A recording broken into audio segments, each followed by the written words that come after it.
Ladies and gentlemen, welcome to the Ariel Helwani Show! Back in your life on this Monday, March 23rd, 2026. Hello again, everyone. I sure hope you're doing well. It is great to be here on a somewhat cold and rainy Monday afternoon in New York City, although it is spring, and that is very exciting. It was a wonderful weekend. Wow, it was a wonderful weekend. I actually spent the vast majority of my weekend in Philadelphia, of all places, Chester, PA, to be exact, right next to where the Philadelphia Union play of MLS, and I have to say I had one of the most amazing weekends that I've had in quite some time. My son Walter and I were traveling back and forth. Saturday, 2 hours down there, 2 hours back home. Sunday, 2 hours down there, 2 hours back home. He played in a soccer tournament. Actually scored a goal in the final 2 minutes of his semifinal to beat the fifth-ranked team in the state, which was very exciting. Everyone jumping on him, people jumping on me, the parents jumping on me. And, you know, I'm surrounded by, and I think other parents out there will recognize this, I'm surrounded by a lot of parents right now, including my brothers, who, you know, their kids are getting older, they're moving out of the house, and they keep reminding me, enjoy this time, enjoy this time, enjoy this time. So these soccer tournaments, these long drives, these bonding moments, us going to Shays to get a cheesesteak, you know, just stuff that I cherish. And at the end of the day yesterday, at the end of the weekend, I was just reflecting how lucky and how grateful and how proud I am of him and my kids, and just to be here in life with them as their dad and to go through these things. Just amazing stuff. So I know a lot of parents out there will relate. I know a lot of younger people out there have no idea what I'm talking about, but trust me, there will come a time where you will do anything to be at these games and be with your kids, and you would choose to go to those things much more than any event, any road trip, any type of work thing. This means the world and is so special and so much fun. That's my little soapbox parent moment for all of you. We do have a lot to discuss. We had a big event over in London, somewhat controversial. Curious to get everyone's take. And it was controversial as far as the main event and the scoring was concerned. But also, let's be honest, that apathy, that malaise seems to be bubbling a little bit. And I recognize that it's a roller coaster. It goes up and down, up and down. I don't think we'll see that for this weekend's card in Seattle, but I was feeling a lot of it from the great European fans, the passionate and devoted English fans as well, who have been served and who have shown up time and again. I do believe this was the 17th UFC London event, and look, the gate over 4 million. So they're not gonna cry about that. But these are things that kind of build up over time, and in 2-3 years, you tend to see the byproduct of today. You tend to see the byproduct of that malaise over time. This is the byproduct of 2-3 years ago. It takes some time to build up. So we're getting into all of that. Obviously, PC knows a thing or two about that market, about that fan base. Can't wait to get into all of that and more. Let me tell you about today's program, and then we'll get into our news and notes. It's a jam-packed day. It's going to be a jam-packed week as well. The boys are going out to the Seattle, Washington area back end of the week, so lots to be excited about. Back end of our program, we're going to be joined by Shanelle Dyer, who had a tremendous win on Saturday in her UFC debut in London. Big-time prospect. A lot of people think she is a future title contender, future champion. A lot of people very excited about her. She is coached by the one and only One Punch, Brad Pickett, who had a great night. Nathaniel Wood had a great night as well as a coach. Shanelle is someone that a lot of people are high on, a former PFL fighter, went to Contender Series, actually lost her Contender Series fight, but UFC so high on her, signed her up, and a tremendous win on Saturday. She got a bonus as well. So we'll get into that. First time I get a chance to speak to Shanelle. We'll speak to Michael Venom Page, who was one of the more talked about fighters going into this card and also coming out of the card as well. Obviously, he was on Boys in the Back when I was in Italy talking about the state of his contract, the state of his career, not liking this matchup against Sam Patterson. You saw the fight. You saw that it wasn't your typical exciting MVP fight. He's upset about it. He is unhappy with it. His contract is coming to an end. It's not over just yet. We know about how he feels about things as far as his relationship with the UFC brass. He did walk out to that Michael Jackson song. All I want to say is that they don't really care about us. When I heard that, it hit me like a ton of bricks. I thought he was diplomatic in the post-fight press conference about that song choice. We'll dig a little deeper into all of that and more. We'll speak to MVP at 3 o'clock. Iwo Baraniewski, hopefully I'm getting that correct, the Polish rising superstar who had a great win against Austen Lane on Saturday as well. He was phenomenal. He is someone that people are very excited about coming out of Poland. Obviously, Jan Blachowicz is getting towards the end of his career, the end of his run, and it seems like they've got a new stud to get excited about. So he'll be on the show for the very first time as well at about 2:35. And at 2:15, the reigning defending PFL middleweight champion, Costello van Steenis, who successfully defended his title on Friday night in Madrid, PFL Madrid, solid show for the PFL. A lot of superstars in attendance from Real Madrid. He defeated Fabian Edwards with those elbows, kind of came out of nowhere. Interesting game plan from Fabian in this fight, just like it was an interesting game plan for Movsar on Saturday.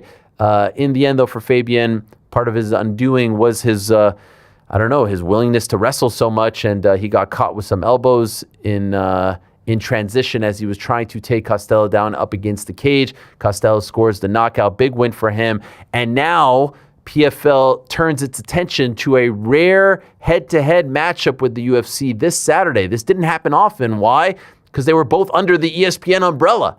But on Saturday, March 28th, they're going head-to-head. PFL in Pittsburgh, UFC in Seattle. PFL card not bad. Johnny Eblen against Brian Battle, solid fight.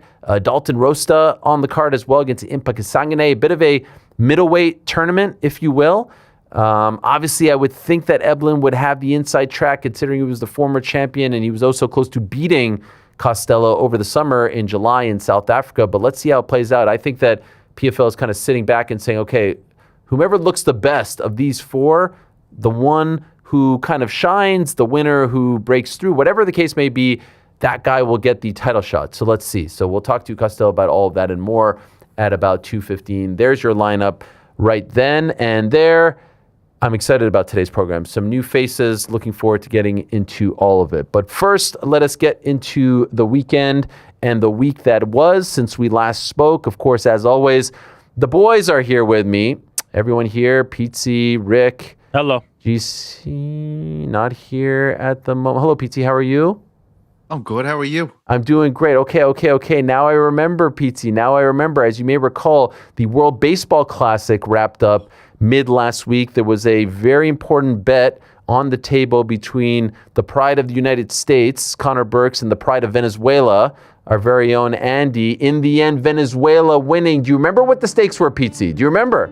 They're making arepas. I don't know how to say it. The loser has to make arepas. And so I do believe over at Cafe GC, he is making arepas as we speak. Yeah. Welcome into Connor's kitchen, boys. Yeah, we got the. I think I got the dough made. I'm already a little bit lost. I need Andy's help. What consistency am I going for here with the dough, Andy? Let me see. Can you just work it though? Really? Put your hand in. Let's see. It's a feeling. Don't worry, people. These are clean hands, freshly washed. Please. Okay, so I gotta say, in the beginning, I saw you grab a fork and stir it with a fork. Okay, so I watched the guy on YouTube, and he was like, get it a little bit mixed up with a spoon first, and then you knead through it. Weak. Also, with this, like these look like they're about baseball sized. Is that what I'm going for on the dough? Yeah, that's definitely what you're going for. The consistency, actually, now that you're kneading it a little more, put maybe a tiny bit more water. That's more water, yeah. Hey, a little more water. Yep, there. Oh, he's ready with the water. Yeah. Oh yeah, come on. This is a fully stocked kitchen back here. We got two different fillings today, boys, right here. This is pre-made at home. This is roast chicken with avocados, mayo, mustard, cilantro, a little bit of pickle in there, some hot sauce. It's Andy recommended and Andy approved, and then we're just gonna have a plain cheese one for you as well. Wow. Pizza, you jealous? I'm so jealous. You always do the funnest shit. Yeah. I'm never here. And I'm so jealous. JC, it looks magnificent already. We'll just eat it the way it is. I'm a little bit nervous. I can't lie. The dough is tricky, so we'll see what we have. And like as these get made, We'll check in. I'm going to Did you ask add you. salt? I want to ask GC. She said put a little salt. Yeah, don't be shy with the salt. There it is. He's got everything. I want to ask you an old school question. How long did it take for you to make that chicken thing over there with the avocado? The chicken roasted for about an hour, and then mixing everything up took another like 30 minutes. Okay. Like 90 minutes total. And then what are you doing? You're putting in that thing over there?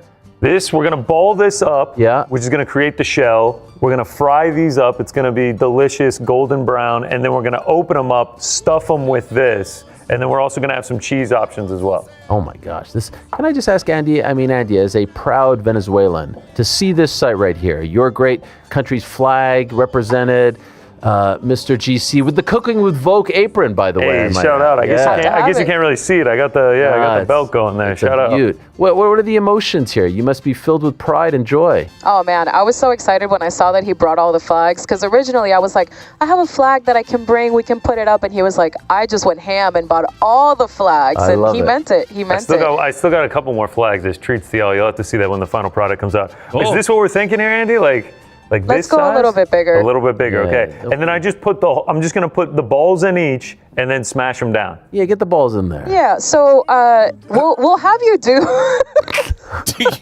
But it's just, it looks like a matzo ball, by the way. Just in time for Passover. Oh, what do we got? sorry, we had a bit of a technical issue here, guys. Wait. We're working on it. Can we go to the backup camera? There we go. There it is. How do you feel about those particular round things, Andy?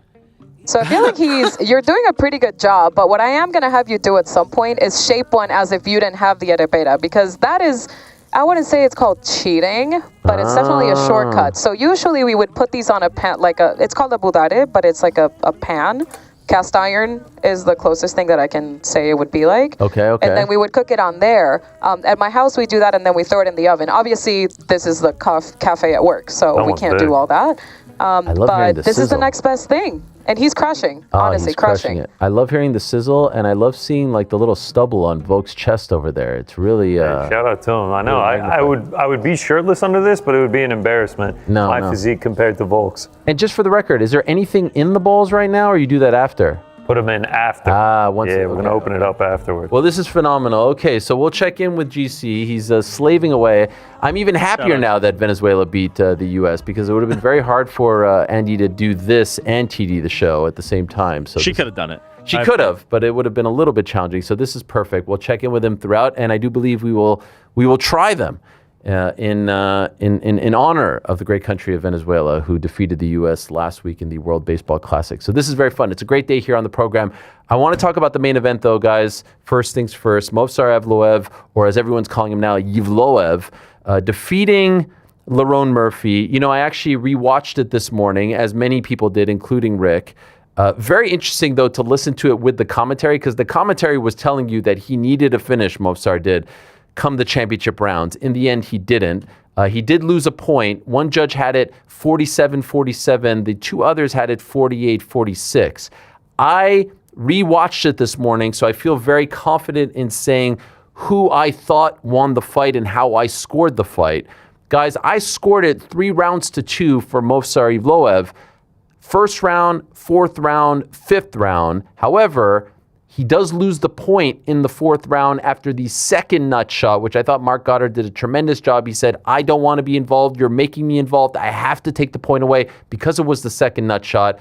And so as a result of that, I feel comfortable, very, very comfortable in saying that I thought this was a 47-47 draw. I don't know how you have it 4-1. I guess I kind of know. You can maybe go first round, third round, fourth round, fifth round for Movsar. I had second and third for Lerone. And it was a very frustrating and somewhat depressing fight to watch. And I'll tell you guys why I thought it was depressing. It was very clear to me, if you didn't know the backstory, if you just know who Movsar is, right? Like you just know his style, you know how good he is taking fighters to the ground, his grappling, he's suffocating, right? If you just knew that, but didn't know about the whole title shot drama, that he was passed over and all this stuff, I honestly think that you could have thought, and you would have been fair in thinking, that this fight was fixed. And I'm not saying it was fixed, but it was so bizarre to see this guy who is so good at grappling not shoot once until later in the fight. Like, what was going on here? And there were many opportunities to do those. There were many entries open for him to take him down. And you notice after, so he did it once in the third, I do believe, and then he gets the point taken away in the fourth. And you notice within less than 30 seconds of the point being taken away, he says to himself, all right, I need to wake up here. He takes him down with ease. Why he did not do that in the first, in the second, throughout the third as well, I'll tell you why. It's because something was planted in his head, and there were interviews of his manager, Ali Abdelaziz, just totally like slagging him off as if he was the UFC brass, saying, hey man, you're not very exciting. You're not getting a title shot because you're not very exciting. Try to do something on the feet. I thought he looked uncomfortable on the feet. The looping overhand shots, the spinning back fist shots that were never landing, that seemed somewhat uncomfortable for him. This guy is a dominant grappler, and he was not doing what he was best at. And as a result of that, the fight was looking the way in which it did. The first round was super close.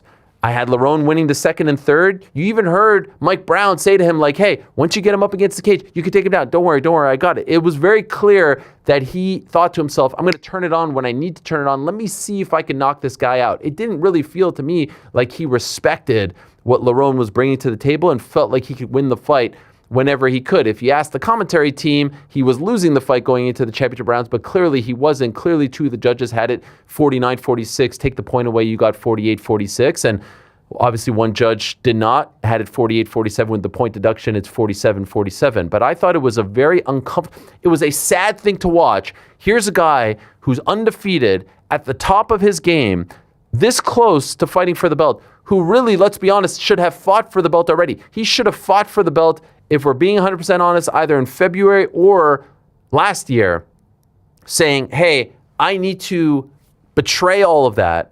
I need to abstain from doing what I'm great at, what got me here, what got me to this undefeated spot.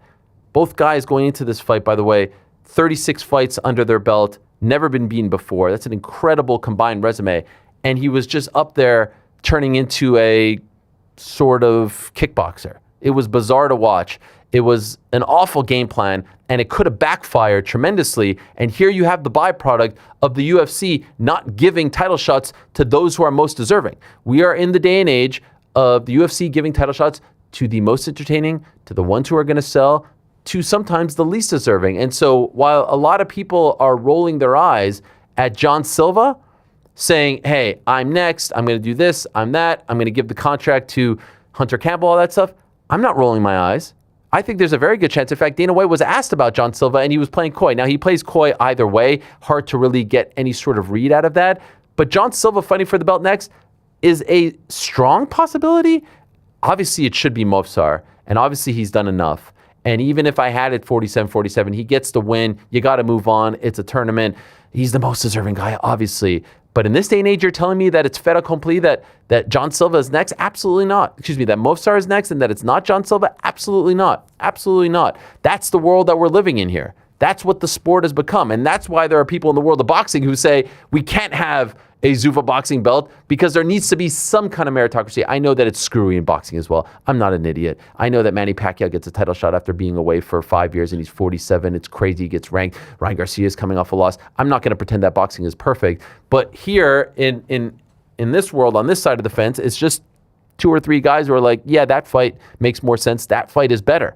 And so what you saw was, in a very sort of awkward way, a Movsar who clearly wasn't comfortable, who maybe even his corner didn't feel like this was the move, trying to do something outside of his comfort zone to seal the deal. It didn't work, clearly, so he had to go back to the bread and butter to actually seal the deal back into the fight, and he wins the fight. Pizzi, your post-fight Pizzi, you did a great job with the post-fight wrap-up. It was old-school crack Pizzi there on Saturday night, which I loved. It was great to see, and I think the fans appreciated it as well. Have you had a chance... Well, okay, for those that missed it, how did you score it, and how do you feel about that score on this Monday afternoon? I scored the first 3 rounds for Lerone, then 4 and 5 for Evloev. And yeah, I think it's an acceptable scorecard. I do think the only clear rounds are 2-4-5. Lerone for 2, 4-5 Evloev, and I think 1 and 3 are very close rounds. And I believe that the judges were split on the first round. Derek Cleary gave it to Lerone, and Ben Cartledge and the other guy is escaping me now, Clemens, I think. They gave it for Lerone. And that's the reality of the situation. I don't think it's a robbery either way. You know, this is just an incredibly close fight. And that's the way the cookie crumbles. And I think Chuck wrote, I don't know if you saw Chuck Mendenhall's column about this. I think he put it very, very well. I'm going to read directly from it because this is how I felt watching the fight. So I think it did skew me a bit. He's speaking about Evloev's lack of wrestling and the fact that we were expecting that from round 1. He said, it was a weird fight. The fight game's version of a card trick that makes you think back to when you back to what you just saw. Did we bamboozle ourselves by fixating on what we weren't seeing rather than what we were? And I do feel like there was an element of that as well. I agree with you that Lerone's a better technical striker as well. So maybe I'm watching the first round and I just think his technique is better. I think he's landing better, and that's why I go from there. And the third round, I think Lerone's winning the round up until the end, where Evloev has a big flurry that seems to land dramatically on Lerone just before the bell ends. So yeah, I think it's a confusing fight, as well as that with the point that you mentioned. I don't think it's a robbery either way. I think I was just geared up for Lerone to win the fight. And, you know, when you're jumping straight on to do a show by yourself and you don't have beautiful people like yourself and Rick to check me on what I'm saying, you can kind of run away with yourself. But I think it's a close fight. I think the only crazy take here is this guy definitely won. How dare you say this or that? This is what happens at the highest level. And I agree with you, too, that it is quite depressing that we're in a situation where these two guys could have fought for a fight, fought for a title before this. They didn't. We see a guy change his style, perhaps to help himself in those title stakes. And the reality is we're coming out thinking, I don't know if he's going to get the title shot. And I was saying this a lot on the post show. I don't know if he's going to get the shot. I believe in meritocracy. I like that. I would like to see these guys fight for titles. But the reality of the situation is John Silva might be a more attractive option for the UFC. Yeah, I mean, now Lerone enters a category alongside a fellow Brit, Arnold Allen, who was undefeated in 10 straight fights. Lerone, unbeaten, had the draw in 10 straight and doesn't get a title shot as a result, which is just a sad state of affairs. Rick, you watched it, you scored it, then you watched it again and scored it differently, correct? Yeah, the first time I watched it, I had Lerone winning the first 2 rounds and Movsar winning the final 3, which with the point deduction would mean a draw. So I had it 47-47 in real time. Yep. Watching it again, I felt pretty strong about Movsar edging the first round. I watched it again, and I'm not about to. I know this is very common to say, like, the commentary influenced me. This influenced me. I just watched it the first time and had it that way. Watching it the second time, I had the same commentary on, and I thought pretty clearly that I had Movsar winning that first round. And so that would mean, and then the rest I had the exact same way. So I had Movsar winning 1, 3, 4, and 5 for a 48-46 card. Who's fighting for the belt next, in your opinion? Well, I think you put it perfectly, which is, or actually, you said earlier, you feel like it could have backfired. What I would actually argue is it did backfire. And that is, if you are Evloev, right? And ultimately, you're going to wrestle anyway, right? You're going to end up having to wrestle in part of the third round and then the majority of the fourth and fifth round. You didn't all of a sudden overnight become John Silva. You are not a Tasmanian devil of violence. You are not this like whirlwind striker. You're still not a better striker than Lerone Murphy. And so it was a half measure, right? It seemed like in the first 2 rounds, he was trying to make the point that I can stand with Lerone Murphy and beat him at his own game. I think he had some success in that realm. As I said, I gave him the first upon rewatch. But if at the end of the day, you were ultimately going to have to go back to the wrestling, you didn't accomplish the goal of showing your dominance, which you've shown to this point, right? Very few people have been very competitive with Movsar Evloev.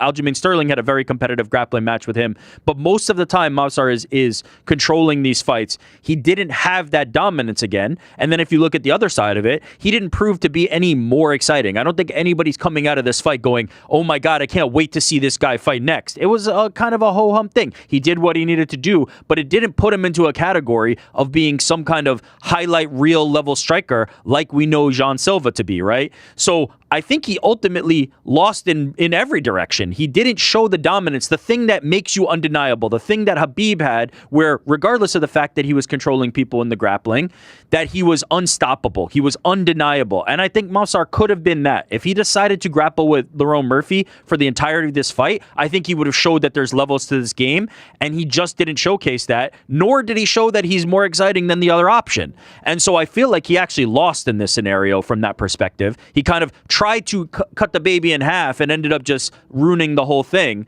And now I think they'll go in a different direction. Yeah, I do. Man. What did he show you that's any different than his past fights that makes you go, now, okay, I finally see it? What did he do that made you say that? If you're the UFC. No, I mean, other than just winning against the guy. But he could have dominated Lerone 100%. Murphy. Let's call it what it is. agree All with due that, respect actually, to Lerone Murphy, he could have ragdolled him for 5 rounds. It was very clear at that by the end of that fight that if he wanted to, he could have done whatever he wanted to with Lerone Murphy in the grappling, and that would have been more impressive to me. And don't get me wrong, if the UFC brass would be asked if they'd like to see that style, they wouldn't. But the alternative is this half measure thing that didn't do anything for me. It didn't make me think, all of a sudden he's a much more exciting fighter. It also makes me wonder if he's in a fight with Alexander Volkanovski, is he going to do the same thing? Is he going to strike for 2 rounds and then try and wrestle? Or is he going to go in there and try and grapple him the whole time? It didn't make me any more confident in anything differently. I think, to your point, he is a fantastic fighter. He is an elite fighter. He is possibly the best featherweight. GC and I were talking about if you're taking futures on the champion of the featherweight division, Movsar was the one that I said I would take right now to be champion. And so nothing in that regard changed for me, but nothing also changed for me in the excitement level. If the mission was to be more exciting, it wasn't any more exciting. It was exactly the same. It was just less grappling. Listen to these names: Lerone Murphy, Aljamain Sterling, Arnold Allen, Diego Lopez, He is amazing. Hakeem Dawodu, Nick Lentz, Mike Grundy, Enrique Barzola. That's the UFC run. Sung Woo Choi is the first. And the fact that we're in this position, but that's what it is. It's no longer a meritocracy. It just isn't. Let me throw it back out to you guys. Do you agree? Did he do anything to make you more excited? I was uncomfortable watching him because I knew that he was doing this only because he even said it in the post-fight. This is perfect. Here's Movsar, post-fight press conference, sending a message to Dana White. He tells you how he feels. He feels underappreciated. He feels like the UFC, and Dana in particular, does not like him. Here's what he had to say in the post-fight press conference. Dana White was here earlier and he said that potentially you are the next matchup for the champ Volkanovski. Do you feel good about him saying stuff like that? Thank you, Uncle Dana, for saying this, because before you only hate me, saying hate to me. I don't even think Dana said all that much hate, but I think it was planted in his brain that, hey, the reason why you're not getting this, they don't like you. They don't like your style. You guys saw that clip of Ali, his manager, saying this. He's got no highlights. So he went in there trying to create a highlight. The problem is he's not that fighter. And so it was very awkward to watch because you knew he could take Lerone down with ease, and he did so back into the fight. And so in the end, listen, I'd like to think that they'll make the right call, but I have no faith in that. And the better fight, by the way, I don't even know if the better fight. I think Alex versus him will be a fine fight because Alex is just a gamer and I love watching him compete at this stage. But yeah, the crazier fight, the more electric fight, the more fun fight probably is John Silva. It probably is at this point. But did Movsar do anything to change your mind? All I took away from that fight was if he wrestled, he would have been more successful. I didn't need him to change my mind. That's my point. But his goal was to change people's mind, right? That's what got planted in his head. And I do want to be fair. Dana White did actually explicit. The one of the most confusing things in recent history was after the Arnold Allen fight, Dana White saying that was the worst fight he's ever seen, which I could not have disagreed with more. It was completely fine. It was great just performance. So maybe that was bizarre. Hate. Maybe that was hate. Yeah. He has to think about that, right? But I don't think he did anything to change anybody's mind here. That's the problem. If that was his mission, he was unsuccessful in my mind. Go ahead, so Dana White is there, and I'm getting messages from people in the building. People are leaving before the championship rounds start. Not just a few people are getting up. The way out to this gym is a line of people walking out. And Dana White is sitting there watching this as this guy is trying to stake his claim at the title. That certainly won't help you either. Yeah. That really won't help. What a bizarre scene that whole show was, right? I mean, to talk about this market, this venue, this whole territory being red hot just a few years ago, and now to see, let's be honest, the state of the card, the lack of depth, the lack of names, the booing during the MVP fight, the malaise during the main event. People seemed like a little bit, I saw the footage of people leaving. I saw the empty seats. PT, you know this, Mark. You've been there before. I was there for Bisping versus Silva in 2016, Anderson Silva.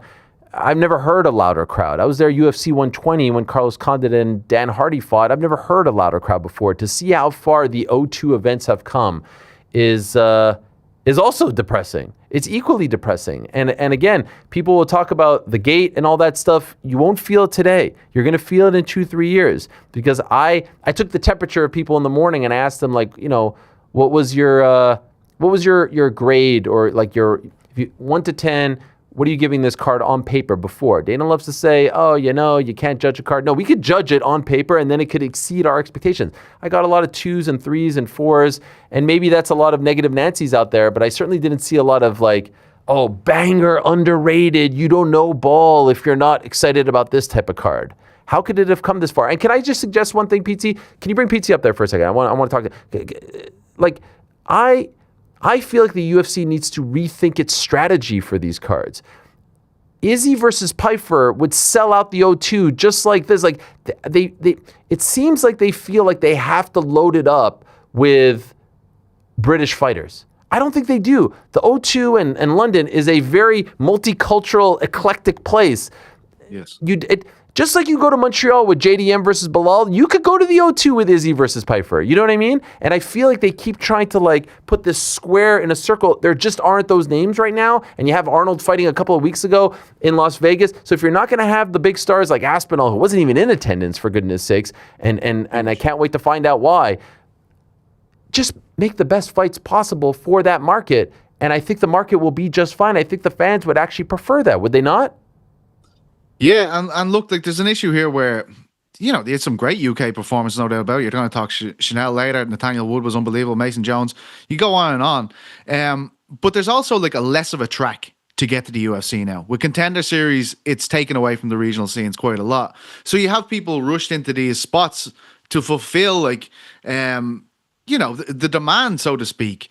I agree with you that, say, I always think that Aspinall v. Volkov was the best UFC London card because it was after the pandemic and they just had the bases loaded with talent. Arnold Allen against Dan Hooker, Paddy Pimblett on the card, Molly, everything like that. These people were like household names. You know, I thought Luke Riley, I think he's a future star. I think he'd be the face of the UK in a few years, no doubt about it. But just kind of slotting him into the Paddy role and being like, he's the new Paddy.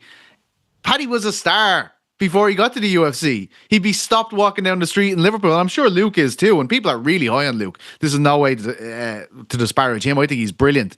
But it just doesn't feel like it has the same layers, the same matchmaking doesn't seem to... Like, I've said this to Rick and GC a few weeks ago when we were doing a show. The matchmakers used to have a real finger on the pulse with what they were doing, and they'd pair people together where, you know, and you've been here, I've been beside you watching these fights, Ariel, where pay-per-views, whatever it may be, they just have a fight together there that make you go, holy shit, like, I can't believe this is happening. Like, you're nearly shaking anticipation. It doesn't really happen that much. That said, there was, for hardcores, 2 fights there, particularly Mason Jones and Axel Sola, obviously Aries champion v Cage Warriors, double champion, the first double champion since Conor McGregor. You had Nathaniel Wood, the face of Cage Warriors in London, one of the faces of London MMA, against Keita, obviously a double champion Octagon. That was the hardcore stuff, and those fights were fucking amazing. I thought they were brilliant. It ran out of steam with the main card, and the same people that I know that used to go to all of these fights just aren't bothered anymore, and they're still watching MMA. They're still following the sport. It doesn't feel like these are moments where they need to be there now. And maybe that's them just aging a bit. I also have another friend who goes to every single event and he pays top dollar for great seats to be there. And he's texting me during it, I'm a bit depressed here. Same as you, like, during the main event, he's texting you. That's not a good sign in the first place. Right. You know, if you're at an event, they should have you in the palm of your hand. Look, it's it's not what it was, and the matchmaking seems to be a bit off. They have a lot of people coming in very early doors. I thought it was a lot to ask, and I think this guy's a great personality. Curtis Campbell, I didn't see a lot of him because he came up through FCC, same way as Lerone did. Like, the kind of surprise packages, I don't know what they're going to be. Lerone, of course, turned out to be a great fighter. I think it's a lot of pressure to put a guy on the first fight in the main card coming off a Contender Series. You know, I think that's tough. That's a tough spot to put Curtis in. But yeah, there is a magic loss. Of course, it's unfair to compare it to 2022 being the best one. But as you said, Bisping v. Anderson back in the day, we sat beside each other for that one. It was brilliant. But even like Jimmy Manuwa when he's headlining, the buzz in the room when he's fighting Jan Blachowicz was absolutely insane. I just don't know if they're stimulating the audience in the same way they once did. MVP is one of those names. MVP is one of those names. And there's a chicken or egg type of scenario that played out. And I would argue that he only started to speak up about his disappointment post-fight booking. I didn't really hear much about, this is a guy who's going from 170 to 185. He's been searching for the big fights. Everything that MVP has said, you really have to give it to him. Like, he is asking for the big fights. How many times have we heard him ask about the Leon Edwardses of the world, right? Since he came over to the UFC. He's been asking for this. And so once they booked him against Sam Patterson, didn't even put him main or co-main, I think he felt some sort of way about it. And then he comes out with that, that song, They Don't Really Care About Us. I believe that he's talking about the brass.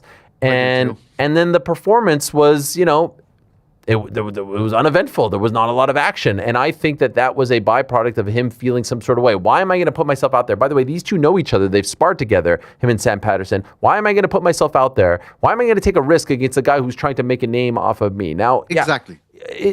Look, I understand the fight game. I understand that, this guy, it's a circle of life. This guy's trying to make his name off of him. But MVP is not at the end of his career. MVP is not a guy that's like hanging on for dear life. He's very much in the thick of it right now. He's only lost once in the UFC, and it was a close fight against Ian Gary. Like, he's right there. And so to trot him out there, not even in a featured fight, so to speak, in a fight that had no backstory, the guy's not, on his level as far as resume is concerned, and he clearly was upset about it after asking for everyone at 85 or 70. He's giving you all the options in the world.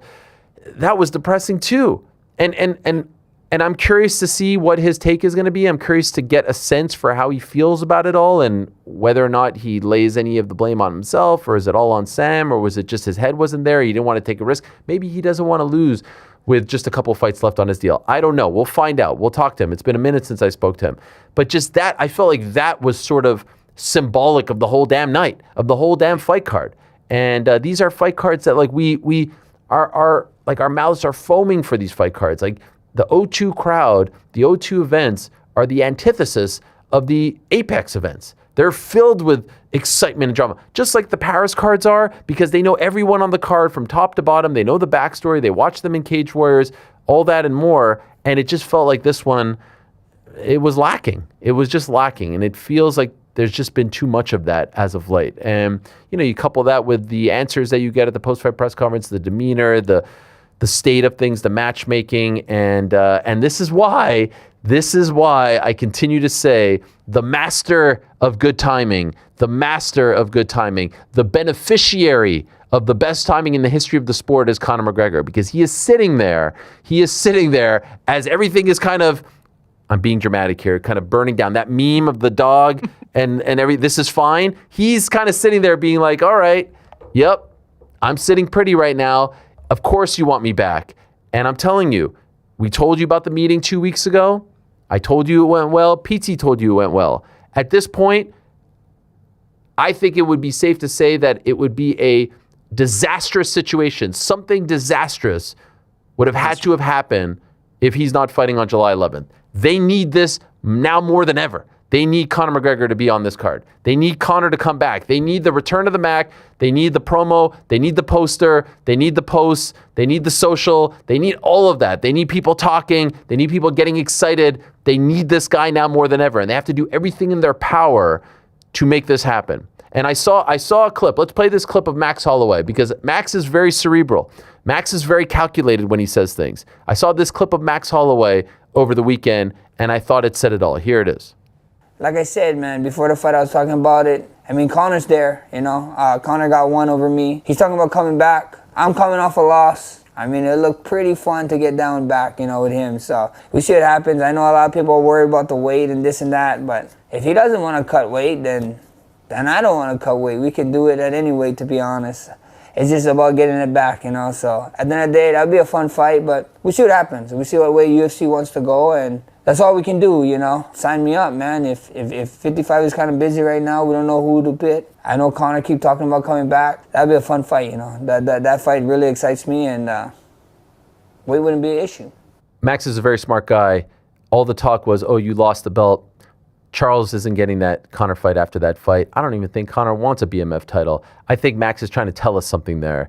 And I would put him with Nate out. It feels to me like he's trying to tell us, like, this is what I want. And I don't think he's talking if things aren't happening behind the scenes. And so that's what I feel by reading all of this. But as PT said, and as I said, these talks are going well. And I think they're going well because the UFC recognizes, hey, we need to make this happen. And we'll get into the John Jones stuff in a second as well. But I feel like we're trending in the right direction to that return. And this will feel like, what will it feel like? What's the perfect example for feeling good about life? Like, it'll feel like what? Like, what is it? A Mai Tai on the beach? What will it It kind of feels like day. Ronaldo coming back to Manchester United that time. I know that didn't go well, but I mean, when he came back, that one kind of... Wasn't that a disaster? I guess maybe, yeah. No. Oh, you think he's going to beat Max? No, Return of the Mac. No. At 170? Interesting. Conor ain't going down to 55. There was once a time where we were worried about Max at 55. Remember that? Now he's going all the way to 170. Yeah, but it's a fight where he's just not cutting weight as opposed to a true BMF. Yeah. No weight classes. Can I ask you though? Yes. I feel like we've been kind of talking about it, but I think the significant reality is, let's say Conor McGregor is coming back in July. That is fantastic for the UFC, no doubt in my mind. But I think the bigger issue, rather than card construction, rather than who's headlining, is ticket prices. Oh, yeah. The prices of these cards are not commensurate with what they're delivering. And I don't think you can solve that just... The Conor McGregor ticket prices are going to be astronomical. And the UFC is going to try to capitalize on Conor McGregor's return in a way that is pricing out fans who just want to come and watch UFC events, want to come and watch these fights. I don't think that the problem was necessarily that, like, people didn't want to show out for Lerone Murphy or MVP or anybody else who was on this card. The problem is that they were too expensive for the people that truly wanted to go. And I don't think this is a new thing for the UFC. I'm talking to people who are in this local area, who I know very well, who are interested in going to the New Jersey card, and the ticket prices are too high for them to go. I don't know if just stacking the deck. It's a WWE problem too. I'm hearing about this in WWE, right? With WrestleMania tickets and whatnot. People are complaining about this. So it seems to be across the board. And I don't know that Conor McGregor solves that problem. He solves the problem of, is this going to feel like a big event? But are the people that are going to be in that arena the crowd that you're looking for to be in that arena? I don't know. The answer is going to be yes. I'll tell you where the tickets are pretty cheap. Zuffa Boxing at the Apex. Now I don't even know what the tickets are there, but I feel like... Are you sure? I actually don't know. I have no idea. It's a great point. It's a great point Rick made. I've been hearing a lot about that. And I can remember, again, to reference that card in 2022, Aspinall v. Volkov, the first one after COVID. Chisanga Malata was on the show talking to me about, like, the first time I went to a UFC event, it cost me 20 quid to go to the Brawl in the Hall. And now it's like 300 quid. You know what I mean? To go and see this event.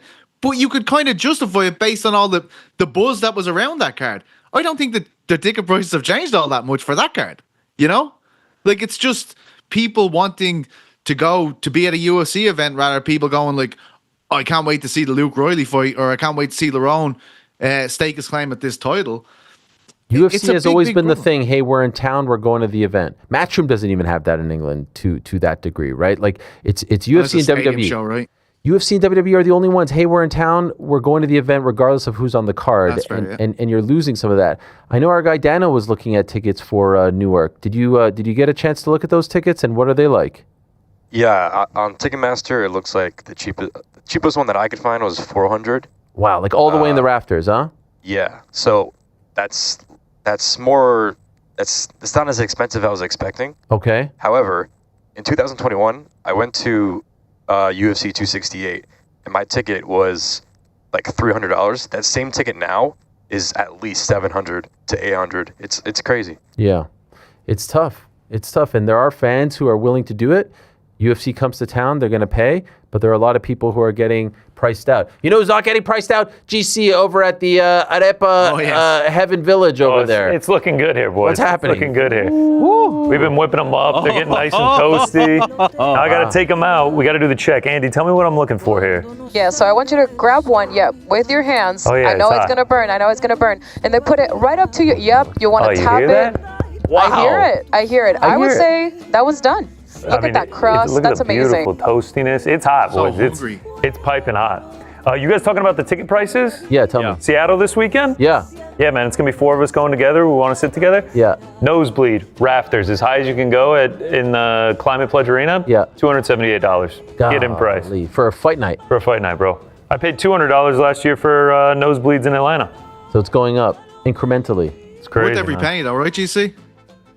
Hey, man, 6 fights, 6 decisions on that main card last year, worth every penny. I actually like the lose your Seattle vision. card. The Seattle card is actually No, not Seattle bad. card is Yeah, good. it is, yeah. Seattle, Way better than the London card, in my opinion. And now what do? You stuff the stuff. What do? You cut those open or Yeah, what? I'm going to have to let them cool for a little bit. I mean, they're piping hot. Cut them open, stuff them. And then, what do we say? 15, 20 minutes? We'll be ready to try these bad boys. All right, we'll check Can back I just in. say, don't cut out that crust Yeah, we that's like the around them. crust. That is the best part when Oh. you're using an arepa maker. That's it. But I did want to see, Connor, what it was like if you actually made one by hand. Oh, okay. So you want me to take the dough over here? Like Yeah, this. yeah. Did I you like add some this. water? Yeah, I gotta add some water. It's been sitting here for a while. Andy with the requests. You want me to Listen, make we like gotta go all the way. you want me to make like a flat one, eh? Yeah. So let's see. I'm sure you've been doing some research. You're crushing. This is great. Oh, I might have put too much Why water. flat? Why flat? Why does it matter? Well, usually when you make them, like traditionally, you have to flatten them out. They're not just a ball. So you're saying like this is if I was making it on a griddle. If you were making on a griddle, yeah. but how are you going to heat it up? What do you mean, right now? No, you wanted to make it flat, but then what? Isn't the You'll thing put it going to on shape a- it anyway? You would put it on a budare. This is not the traditional way to make him. This is the So shortcut he's not way. actually cooking this one. He's not. Oh, okay. He's just making But let's do the whole experience, no? Yeah, hell Might yeah. as well. All right, so we definitely want to go a little bit smaller with these. Yeah. So you go like ball it up, and then go flat. It's almost like a tortilla a little bit. Kind of. Let's work the corners. You want to make it like round. Yeah, yep. And now you want to... This is so good. It's quite sticky. tough, This still is juicy. quite sticky. This Tremendous Oh, camera work starving. here. is tough, from as our they say. guy, Yeah, shout out to our guy Chris Hines, man, absolutely killing it on the cam. Yeah. Try to round out the... Like, make it an actual You really want it circle. like a disc, eh? This is, that's what we're going for. So you kind right of have to there. work Did you around see the usually wear all sides. this gold around his Yeah, wrist? man, I was just thinking about that. golly, Take a I look, didn't- no? Like Wait, Flavor this Flav. this whole thing right here? Nah, realize. don't even worry about this guy. What do we got here? Jeez, is that a Rolex or what? It's Rolex adjacent, Nixon. Hell yeah. Jason. All right, so this is what we're thinking, Andy. This you would throw on a griddle. Something like that. Okay. Yeah. We'll All right, work on the technique. I'm gonna make up a few more of these bad boys. She just said it. I Yeah, love the yeah. basket. felt that. I Yeah, felt that. Tremendous. Yeah. That was Very authentic. That was directly a direct shot from Venezuela. That is not how you do You're it. crushing. I'm so fucking jealous, boys. I can't even tell you, Yeah. man. I'll make I'm someone pretty on Mountain excited. Island in a couple weeks, Pete. Frankie freeze told one me up he and didn't bring it eat there, and I'll pick since you up at the last night. airport. Yeah, Frank didn't even bring lunch today. He's just Oh, he's depending on waiting. these Gosh. arepas. No wonder he's so quiet. Oh, I'd definitely do the same thing if I was. Frank, are you even here today? Just to check. Huh? Hey, there He's he going to be having one singular arepa, so hopefully Oh. it fills him up. All right, we'll check back in. Let us know how you're doing. Don't work too hard. I wonder if you're cursing Bryce Harper and company back there for this, but it seems like you're having a good time, so we're happy for you. Okay, a couple of other things that I wanted to get into, guys. John Jones. Yeah. Do you remember when all of this went up in smoke, the dream of him fighting on the White House? There was a wise man who said, what did he say? What did he say? Not the actual wise man, by the way, like the real wise man, Paul Heyman, but a wise That's what I was thinking. I was space like, I man. don't know. No, Paul didn't weigh in on this one. A wise man who also happens to be Jewish, by the way, who said what? He asked for a number. They didn't want to give him that number. The number they were offering was in the vicinity of Conor Benn's number. Do you remember all of this, guys? Yeah. And then it didn't progress after that? Does anyone remember this? Yes. Well, anyway, here's Mr. John Jones once again confirming. He confirmed when I said they were in negotiations. He confirmed when I said, they couldn't come to a deal. And now he's confirming specifically the number. Here's a tweet from him over the weekend. I was ready. willing and physically able to step in. I was willing to take substantially less than the Aspinall ask, but they wouldn't budge $1 over $15 million. I felt like our fight was worth more. And so that has become the new baseline, $15 million. So, hey guys, we saw the 15. We know you saw it as well. Great. That's the new number. So a fighter comes out, John Jones, asks for 30. No. It's going to be 15. That's the new number. Even though John Jones, Conor Benn, arguably the greatest MMA fighter of all time, we're now putting him in the same bucket as Conor Benn. As I said a couple weeks ago, if Conor Benn is worth 15, God bless. That means Conor McGregor is worth 75. That means John Jones is worth 45, if you ask me. But anyway, I heard the same. He had 30. They said 15. Came in at the 20 to 25. They said, nope, we're moving on. We're moving on. We're not even negotiating. And now here's Dana White being asked at the post-fight press conference on Saturday about all this. And his response is very consistent, although now with more of this information coming out, it makes it even more interesting. And I'll explain why in a second. First, here's Dana. Talking about the White House card and how he wasn't offered $8 over $15 million and how he felt that the fight was worth more. So I just wanted to get your response to that, essentially. John Jones tweeted that he was offered not $1 more than... John Jones was never fighting on the White House card. How many fucking times I gotta say this? He was never fighting on the White House card. I literally have done two press conferences talking about this. These guys went out, found everything that they thought was available and possible, and then I picked the fights. There's no way in hell I was putting him on the card, no matter what the money was. John Jones was never gonna fight on the White House card.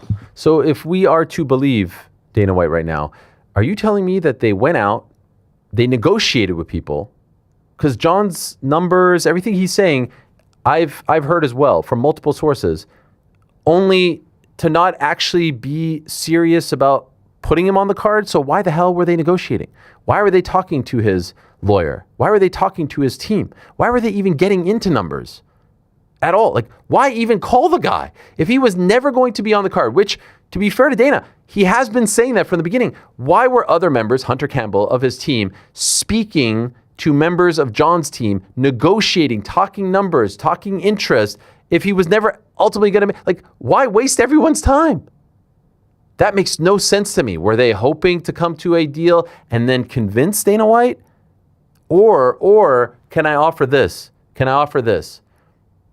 I know that the White House, I know that our current administration has bigger fish to fry right now. Like, let's be honest, right? There's a lot going on in the world right now. They should have bigger fish to fry. This should be the last thing that they're thinking about.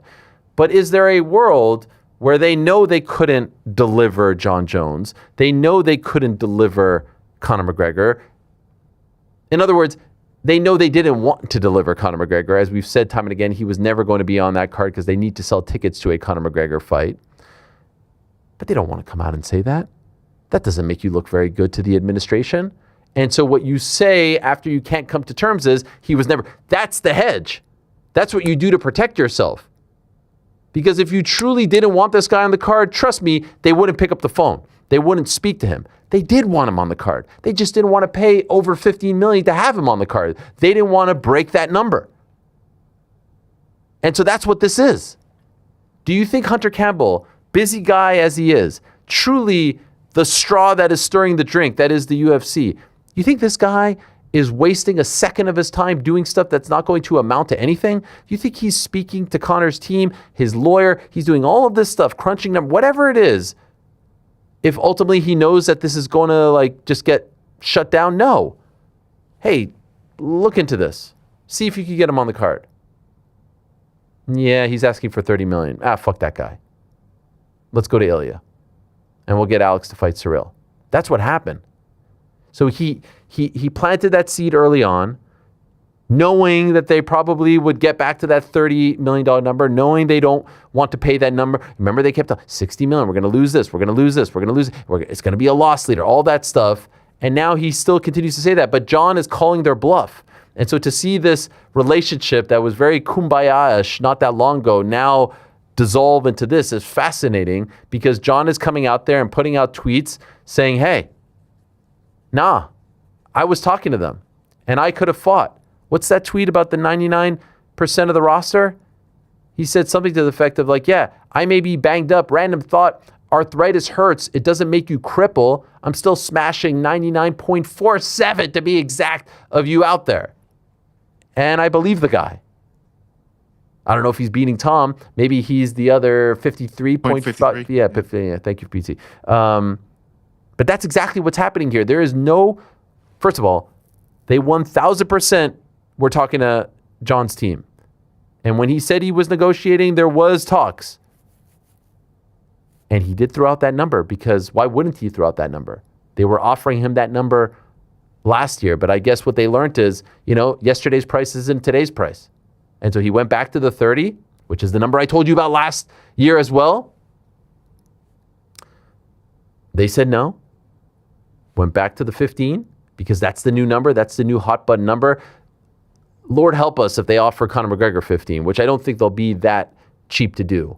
I think everyone recognizes he's worth more than that. Could you imagine? But anyway, the gate will be more than that number, for goodness sakes.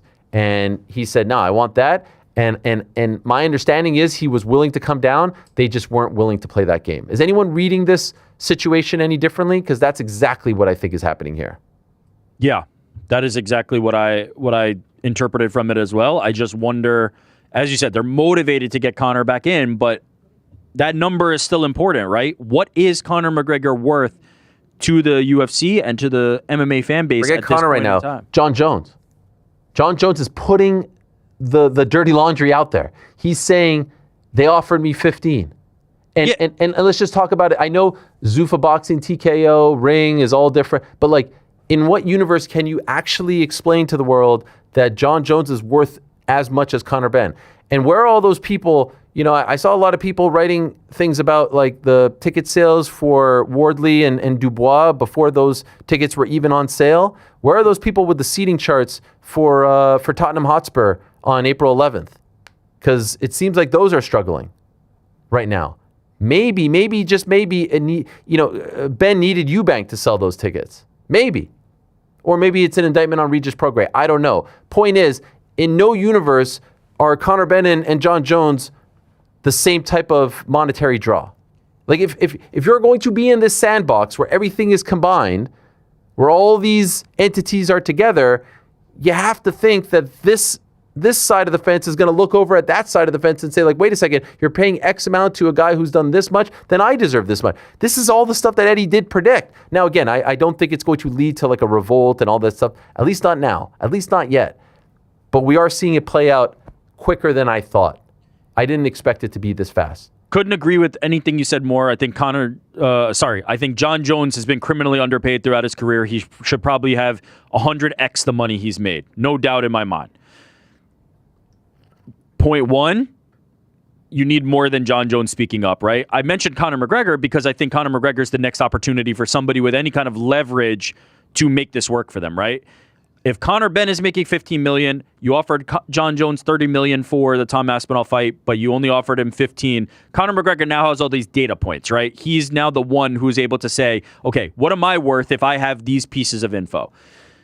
Secondarily, though, the fans of this sport, I don't think give a shit. Like, I don't think the logic of John Jones should be worth more matters to them. They all see these guys as overpaid, spoiled babies, regardless of what they're making, even if the reality is they are criminally underpaid. From Conor McGregor on down, every single one of them is underpaid because they could be making more and they generate so much more for this company, being the UFC and TKO. But I don't think fans are sympathetic to that plight. The fighters don't seem to care, so it ultimately just kind of like goes nowhere. It just sits in this realm where we talk about it, but nothing happens, nothing changes. The fans don't get behind anything. They don't care, and the fighters don't. I'm okay with that. I'm at peace with that. Doesn't mean we can't talk about it. We should talk about it. And for John to lay the cards out on the table like this is fascinating. And it makes all the sense in the world. Dana's not going to sit up there and say, yeah, we couldn't come to terms with him for the White House card on Donald Trump's birthday. The easier thing to say is he was never going to be on the card, right? He's not going to admit to the freaking, White House that, hey, we couldn't come to terms with the biggest American name in the sport, the greatest of all time. Like, think about it logically, guys. he's going to, this is a fight card on the White House in celebration of America, the 250th birthday of the United States of America, and you have the greatest of all time who just so happens to be American, and you couldn't come to terms with him. You think he's going to say, yeah, we tried, we negotiated, but we just couldn't come to terms? No. The easier thing to say is he was never going to be on the card. And so then let me ask you, for someone in attendance, one of the great media members in attendance, well then, why did you guys negotiate with him? Why did you have those conversations with him? Did you really offer him 15? Yeah, he's going to say, well, we went out there and we asked everyone. What? You don't do that. You don't just cast this freaking bait all over town and hope that one of them hits and then you walk back to it doesn't work that way. What is this? This is bizarre that we're accepting all of this. He can't be held to account for it. I don't think anybody's accepting it, if I'm being honest. I think everybody sees this for what it is. Is there anybody who's actually fooled by it? I think everybody sees that Dana White is just lying through his teeth. But his line continues to be, John Jones was never on the card. He's been asked, were you negotiating with John Jones? We talked to everybody, and then he was never going to be on the card. It doesn't make any sense, no doubt. But he can't. How do you force him to tell the truth? He's just lying. He continues to lie. Let me tell you something. You don't need him to tell the truth because we tell you the truth right here. Well, that's true too. Right, PT? Yeah, I guess. What do you think they're going to offer McGregor? And that's interesting. I think McGregor's a good company man. I don't think they offer him 15. Public. I just the thing that Rousey said is just stuck in my head. They aren't interested in going above a certain point for these kind of fights. I don't think she was offered 15 million. I'll tell you that much. But I'm just wondering, how much would they be willing to put on McGregor's return? He has a number in his head. McGregor, probably the only person in history that probably had a point when in 2016 after he beat Eddie Alvarez was I want equity. Look what I'm after doing to this company. Yeah. And honestly, at that stage, he had transformed. Him and Rousey had transformed what the UFC was and brought it to this bigger level. He isn't quite there anymore. He's very far from it, if I'm going to be completely honest. And I think athletically too, but he is the biggest star on the roster. That's also a comment in itself that 10 years later, no one's come along that's even touched him. He's still out there on his own. So how much is he worth to this new regime? How much? If John Jones is worth 15 million, I think John Jones is worth 30 million. Don't forget, he was worth 15 million this time. From the he was worth 30 million last point time. Of view, he's worth 15 million right now, though. That's what we know. Apparently, yeah. So what is that just as high as they can go now? Deontay Wilder money has become Conor Benn money. A wild thing, but I less think than a year ago that number was 30. Agreed. And if I'm Conor McGregor, that's my start. That's my minimum. If you were going to give John Jones $30 million at any point in his career, I'm worth double that. That's baseline, period, end of story. Although my understanding last year was that Saudi Arabia was helping to make that fight happen. I don't know if that's the case right now. How this all shakes out, how this all gets broken down, I have no idea. Are we going to have a press conference where Dana's we never wanted Conor McGregor on a pay-per-view again? Oh, Lord help us. Not out of the play. Not out of play. So even when he's asked about it, he was asked about him fighting in Ireland and all that stuff. He doesn't say no, we're not talking to Conor. There are times where he's we're not even talking to Conor.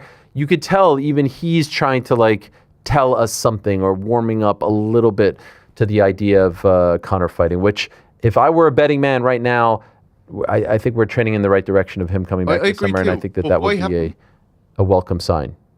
Why haven't we heard anything? We both heard it's going well a few weeks ago. Why haven't we heard anything? I mean, they haven't even. They just announced the May. They kind of move. Oh yeah, fair. Okay. You know what I mean? It's still a little over 4 months away. They announced the April, the Miami pay-per-view a month and a half out.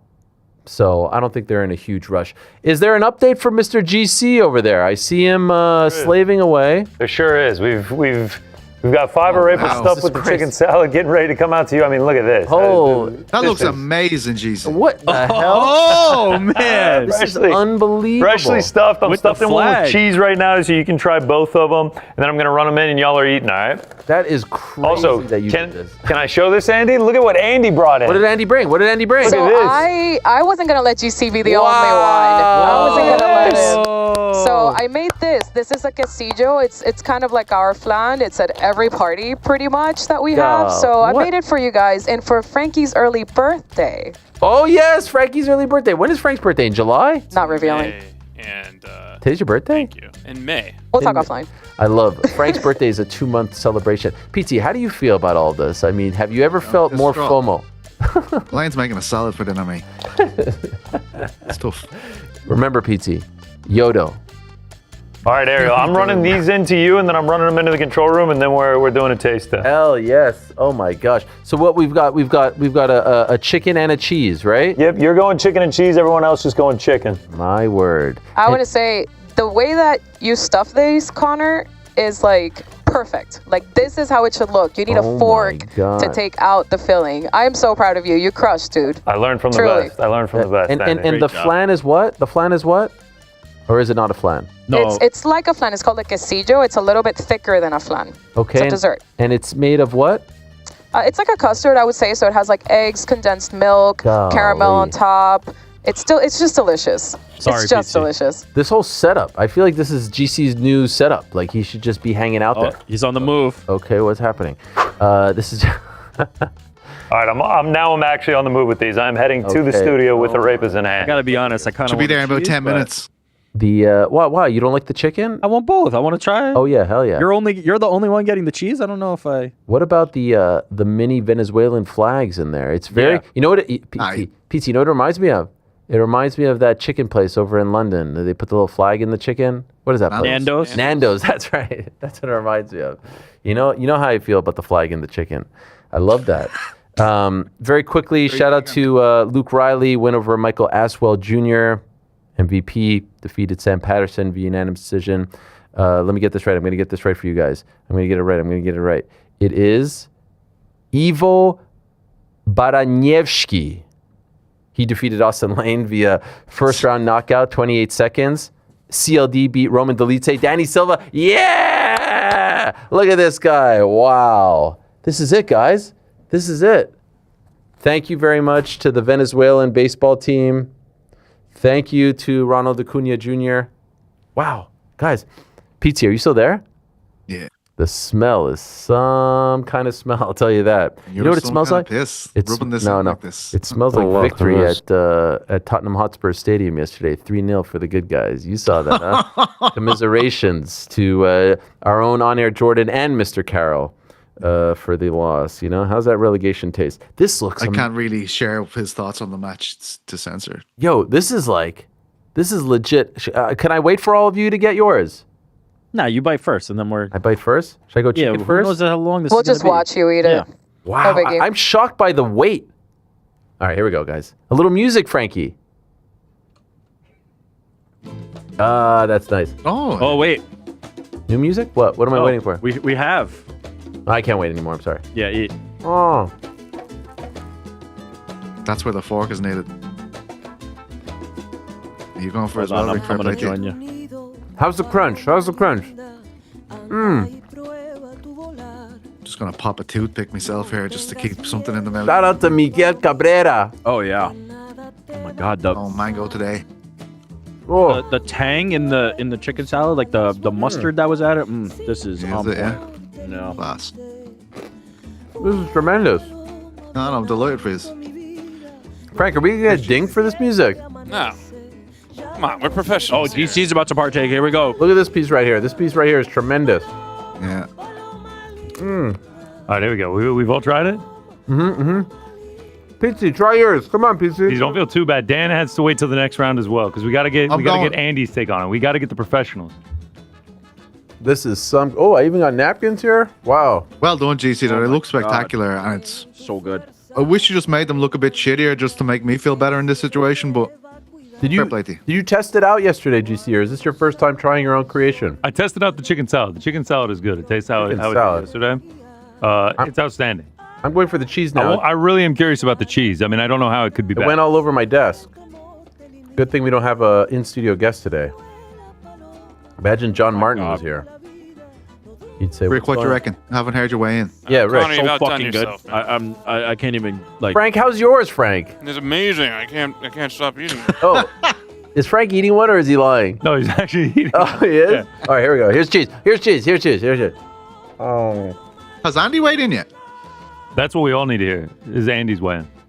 Andy was resetting everything, but I'm about to weigh in. Let me try it. Here we go. Oh, my God. Get that control room shot right there. Pizzi, how's that toothpick, huh? The mango is really good, man. It's either mango or strawberry for me these days. This is what it feels like when someone's cutting weight and everyone around him is eating a hamburger. Getting fucking water off them with credit cards and shit, you know? Yeah. This is phenomenal. So this is as close to like a Venezuelan grandma made it, Connor. Props to you, man. This is amazing. The pickles add a little bit of something. I love it. This is so good. Reina Pepiada is what it's called, in case anybody wants to look it up. Good job, GC. Making us proud. I'm proud of myself now. So good. It's okay that USA Baseball lost. We got to give these a go. Give yourself the old Barry H. Hey, shout out to... Look at that. El Pana. What does that mean? What does that mean? That's what we call people that are like our friends. Like, it's like, yeah, it's our buddy. Like, it's like an endearing term. Can I tell you? So you've made it, GC. Can I tell you my wish for GC's life now? Yes. I want GC to find a nice Latino woman. And I want him to invite her back to his apartment and be like, let me cook something for you. Manifesting. Could you imagine? And then this gringo, that's what you would call him, right? If he came to the cookout, is that accurate? Yeah, he's El Pana now. Oh, he's El Pana, my bad. And then you cook up this for her. I think we're all booking our flights to Venezuela or Colombia or some. That's it.com. That's it. That is it. And tres leches for dessert. Oh my God. Also, not invited to the cookout, invited to the carne asada. Oh, that's right. Parrillada. Shit. Oh my God. Wow. Now I'm going to have to stare at this for the rest of the show? Or eat it, man. I need some of that cheese one, though. In between Costello van Steenis, I'm spinning all over the computer here. Hey, Costello, 1 second. Real quick, let me just get another bite in here. Wow. That's why you got to have the fork. All the filling comes out. Tremendous. Yeah. Tremendous. Well done. Really. This is actually something that I thought of this in the moment as we were just kind of wrapping up the show on Wednesday. It might go down as one of my great ideas. Another one, huh? Yeah. Pizzi's unimpressed. By the way, speaking of Mofsar. Yes. He's really letting that personality come out. He had this tweet about taking over London. What? No, you guys didn't like it. He had the, what is that? Is this the personality? Took London coming for Sydney. Why is he sitting in like a lawn chair in the middle of the street? Is it like a Beatles type of thing that he's doing, or am I crazy? Doesn't look like Abbey Road to me now. I mean, were they sitting in chairs like this? I don't know. No, they weren't drinking. It felt very Beatles-esque. Street. It felt very Beatles-esque. He had some other banger tweets. They're calling him the fifth Beatle in London at the moment. Are they? His hair is actually Beatles-esque. It's a little bit fair. of That's fair. He had some other. It's love mania. He had some other banger tweets, guys, and it's unclear whether or not he wrote them. What do you guys think? Saturday Why is night. it unclear? Would write No, them? it's from What his do you mean? account. Who else would have wrote them? I had so much fun inside the octagon, and I felt absolutely no pressure. It wasn't easy getting there, but once I stepped inside, I felt like a kid in the park. I want to thank the UFC for giving me the opportunity to headline in such a big arena. I can't wait to do it again. Thank you, Dana White, Sean Shelby, and Mr. Hunter Campbell. This is for all my haters. A couple of the opponents I beat had a lot to say about me, and they weren't very nice. A couple of the others were respectful. Either way, love me or hate me, I'm going to be a champion and you will not. I only focused on winners. Losers stay focused on winners and you already lost. That's 100% not him. 20-0 in MMA, 10-0 in UFC resume. Lerone Murphy, Aljamain Sterling, Arnold Allen, Diego Lopez, Dan Ige. Yeah. We all agree with that. Like that's absolutely. I don't really disagree with any of it except for who. I hope he gets the title shot. Honestly, you know what I mean. And he can't be calling me a hater. Like I obviously beat Mick Conlan last week. I don't want to bring that up, but like I'm a winner too. You know. What I mean? Sure. What about the fact that he almost didn't even make it? He had some visa issues, passport issues. Lerone changed teams. There was all kinds of drama for both guys leading up to it. In the end, he gets the nod. Volk didn't seem all that bothered by it all. He was hanging out with Matt Damon, of all people. I'm not really sure why. Was it at some sort of like horse racing thing? Look at these two guys right here. Volk looks like he looks like a movie hero guy. Not quite superhero, but you know what I mean? Like he looks phenomenal next to Matt. Is he younger than Matt? I think he is. Yeah. Anyway, Lerone watched the fight, and this is what he had to say about it all. He believes, I think, that the judges got it wrong. Just watch the fight back. Congrats to Evlov either way. He was very classy in defeat, getting on the microphone saying, give this man a title shot. Diego Lopez did have some things to say about Lerone. No, Lerone, we are not the same. Never do that again. And then Lerone chimes in and says, I didn't lay on my back and guard for 3 rounds, bro. Let's fight next. I'd love to see that fight. Although, That's a of great course, fight, yeah. Diego's fighting Steve Garcia, White House card. So let us see. One last thing on all of this. Alex Volkanovski was on the post-fight show, and he did weigh in. True to form, classy as always. Here are Alex Volkanovski's thoughts after the main event on Saturday. Yeah, it was an interesting one. You know, you all touched on that. I don't think we all expected Movsar to just want to stand with Lerone. Whether that was something that he felt he had to do just so he could guarantee himself a title shot, I'm not too sure. But you could see that he was a lot stronger when he wanted to take it down, and then was able to outdo him on the feet. So for me, it's quite impressive. To be honest. So fair play to him. He's 20-0 now, and I guess he's next.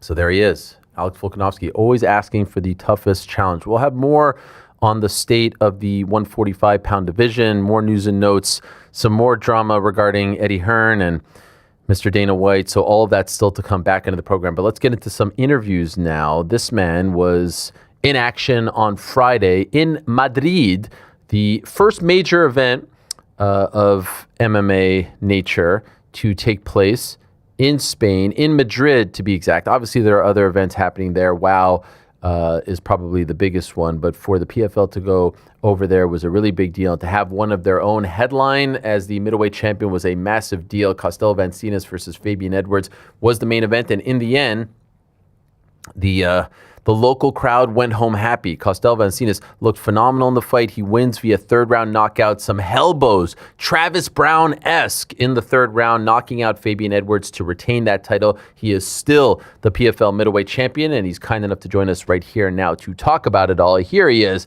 Costello van Steenis. Hello, Costello. How are you, my Ariel. friend? Congratulations. I'm doing good. Thank you so much, brother. Thanks. I'm doing great. I'm in the clouds. I'm having the time of my life now. How are you, Ariel? I'm doing great. Thank you for asking me. A lot of people don't usually ask me. I appreciate that, but we're here to talk about you. You experienced an incredible moment in the summer when you won the belt against Johnny Eblen, but I would imagine this was a different type of incredible moment to be in your home country, to win. You were the center of attention, to win like that. Can you describe the emotions you felt on Friday? Because it seemed like it was very, very special to you. Yeah, it was special. I mean, I'm saying this to everybody. Winning the title from Johnny Eblen, from an undefeated fighter, was beautiful. I thought that was the highlight of my life. But then defending the title in Madrid, Spain, in front of my own nation, in front of my childhood friends and everything in my country, and that's something I still don't know how to describe that feeling, you know?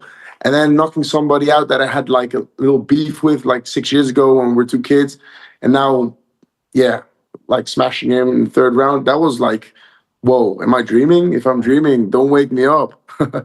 I thought PFL did a really great job of promoting this event.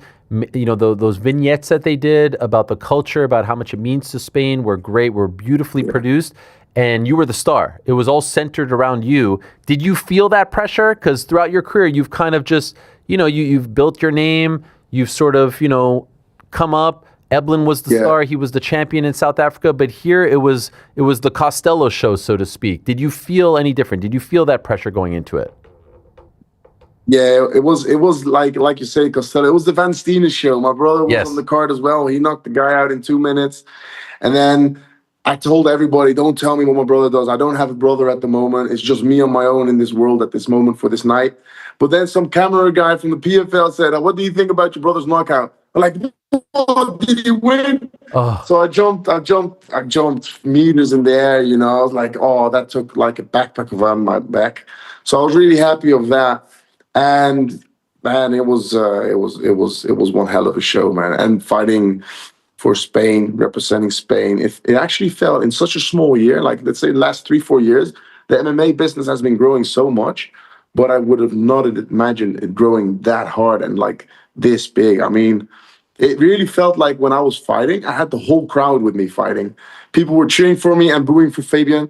I was like, whoa, it's not just me fighting. Of course, I have pressure on me, but it was like the energy pressure. It was a positive pressure.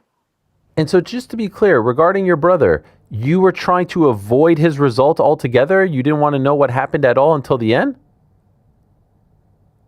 Yeah, it was, exactly. I have never experienced this.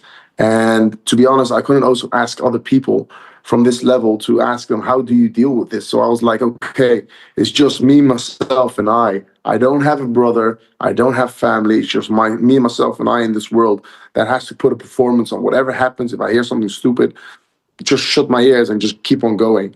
But yeah, the cameraman was in front of my face and he actually said, what do you think of your brother's KO? I was like, what? I even got a little bit angry at that reporter. Before the fight, he was asking, what do you think of your brother's performance? I'm like, shut up, I don't have a brother.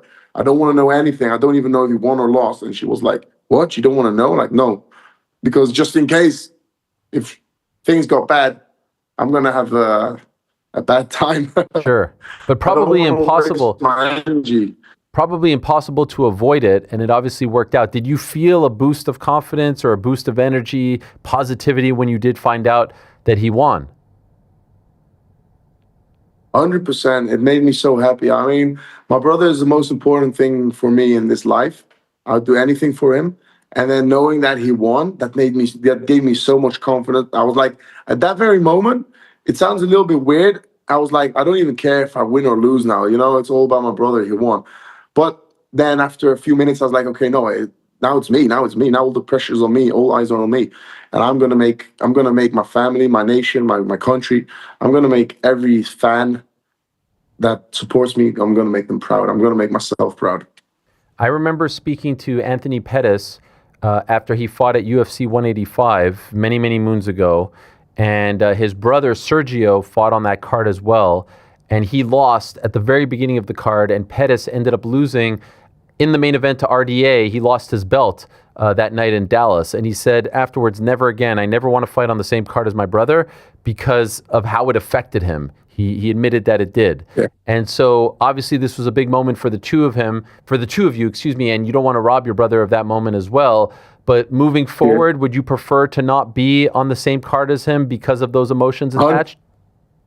100%. Because if things go wrong and I find out, I would probably lose quite a lot of energy and concentration. I believe I haven't experienced it, and I actually don't want to experience it anymore.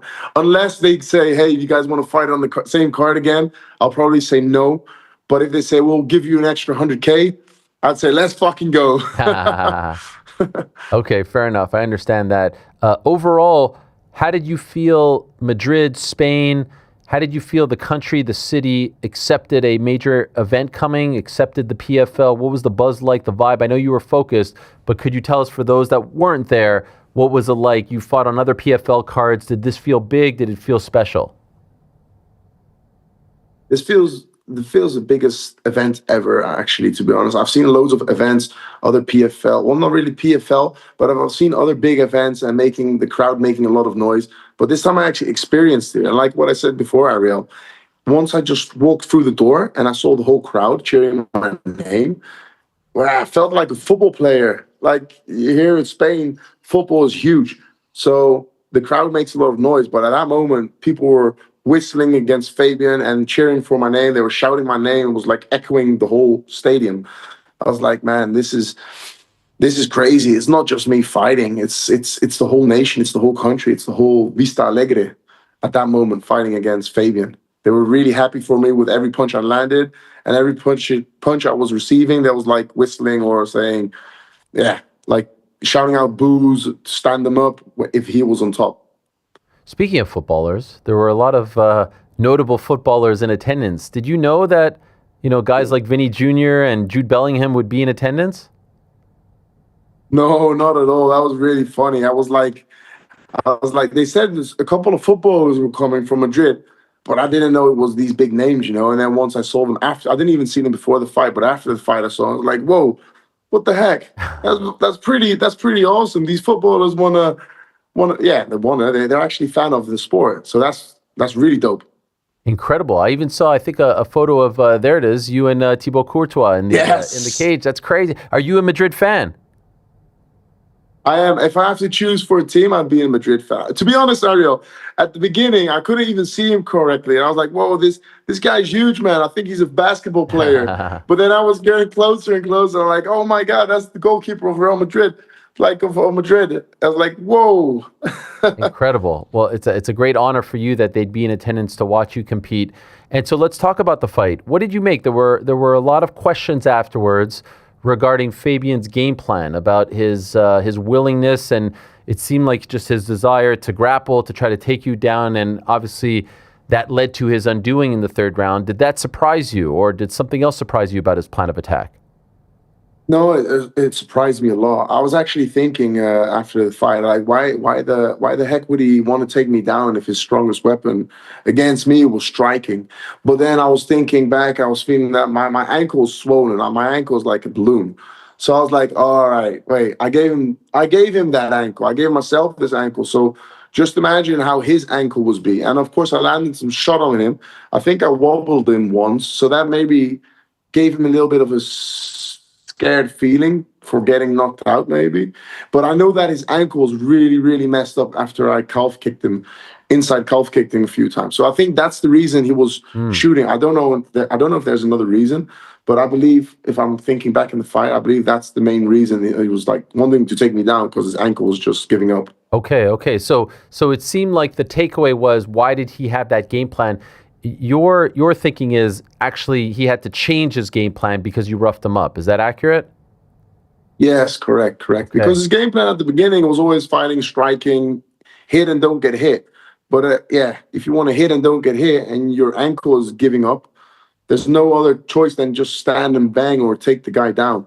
Because he had some pretty weird moments where I was like, why would he try to want to take me down? I'm a lot stronger than he was. I felt that I was stronger either way, and clinching-wise, though.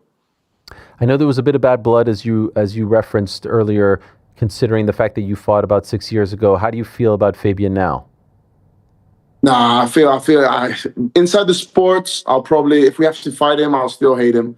But outside the sport, outside of the MMA guy, out of the MMA sport, I think he's one of the best fighters, or one of the elite fighters in the world. Hats off to Fabian for how far he came. He's beat Impa, he's beat Dalton Roster, KO'd him, and he had the tournament world champion. So he is a champion. But yeah, as long as I'm in this business, he's not going to be PFL world champion. Did you speak afterwards?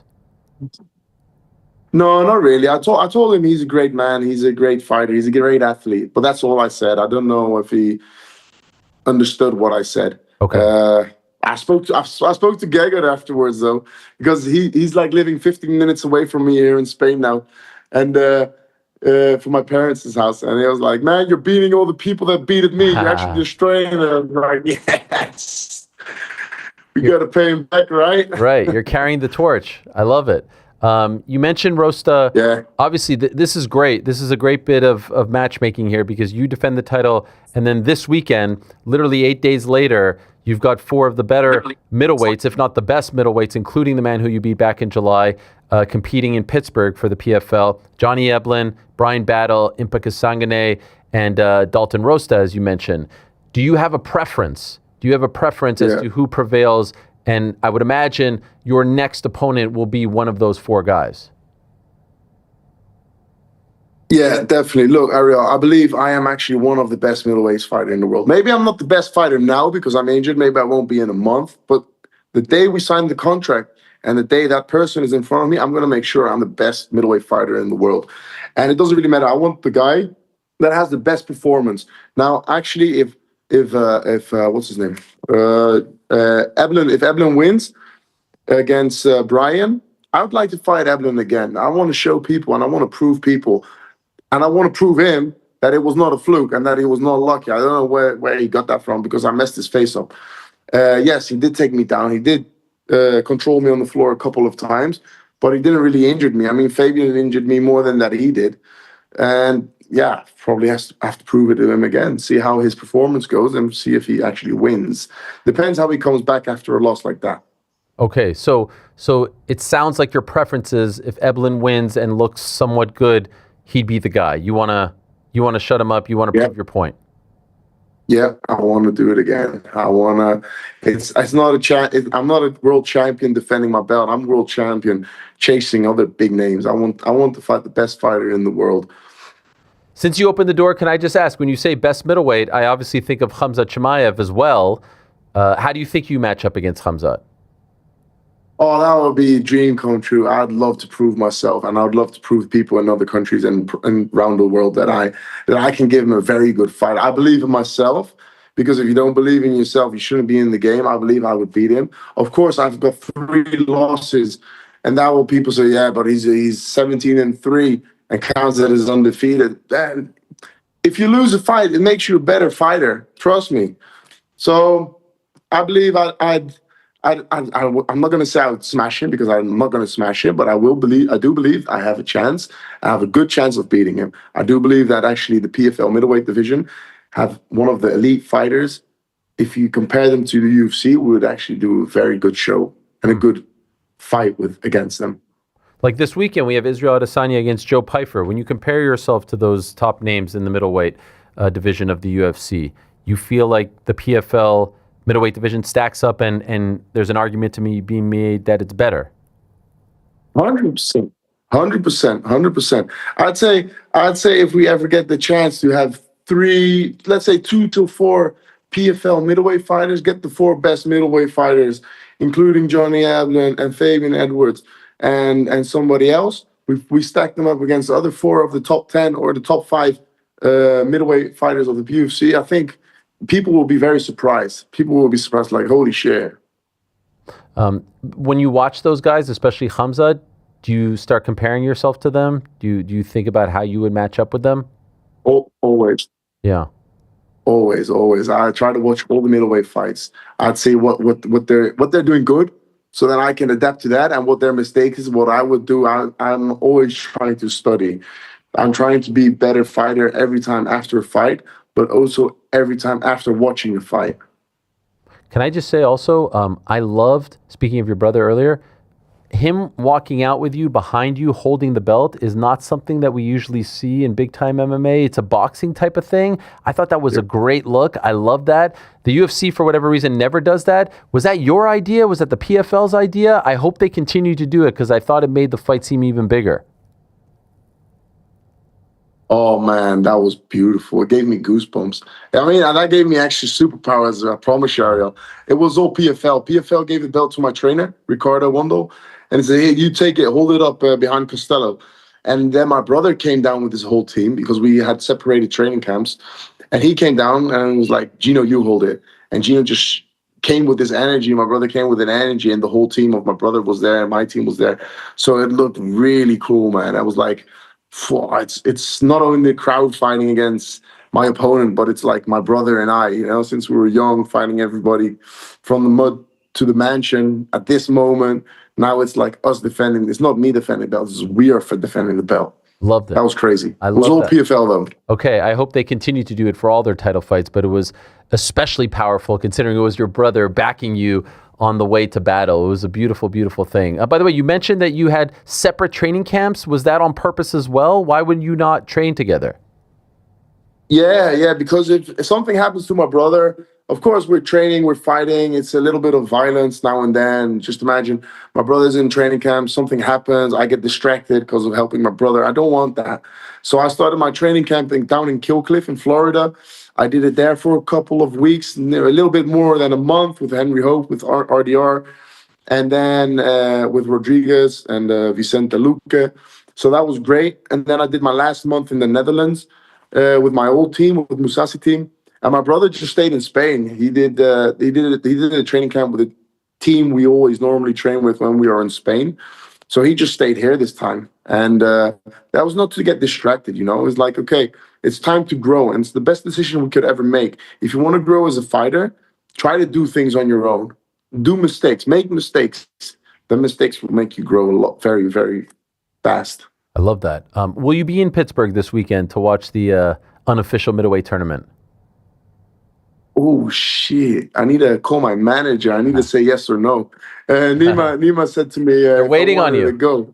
Yeah, I should have called him an hour ago.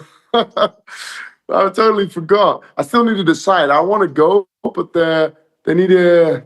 Yeah, I don't know. I have to do other things, and depends. They need to fly me over business. They need to give me a +1 business class. Hell and yeah. See what else they can give me. But PFL is treating me really good, so I bet they will.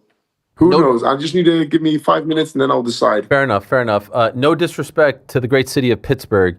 You seem to be in a beautiful part of Spain right now. I wouldn't be too eager to fly over to Pittsburgh from where you are right now. So I understand if you just say, I'm going to watch this one at home. I'm the champ, and let me know who I'm fighting and when. Enjoy all of that, Costello. Get back to your manager. Let him know the answer. Congratulations. It was amazing to see. You came off as a superstar, as a champ. It was great to see the whole event geared around you, centered around you, to see these megastars from Real Madrid watching you, and you performed and you delivered beautifully. So well done. Congratulations. Looking forward to the next one, and great to have you on again.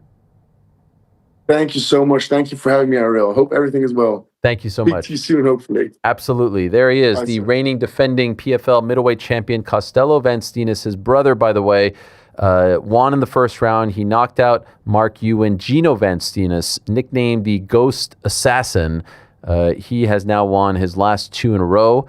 And they're on some kind of roll, those Van Steenis brothers. Great to see. That shot of him walking out with his brother behind him holding the belt. I don't know. For some reason, it was just like, wow. Maybe because we never see it in MMA. Maybe because it was his brother backing him. We've seen a few brother tandems, obviously. The Diaz brothers, the Pettis brothers, the Edwards brothers in MMA, and it was such a powerful image. I don't know why the UFC does that. They used to.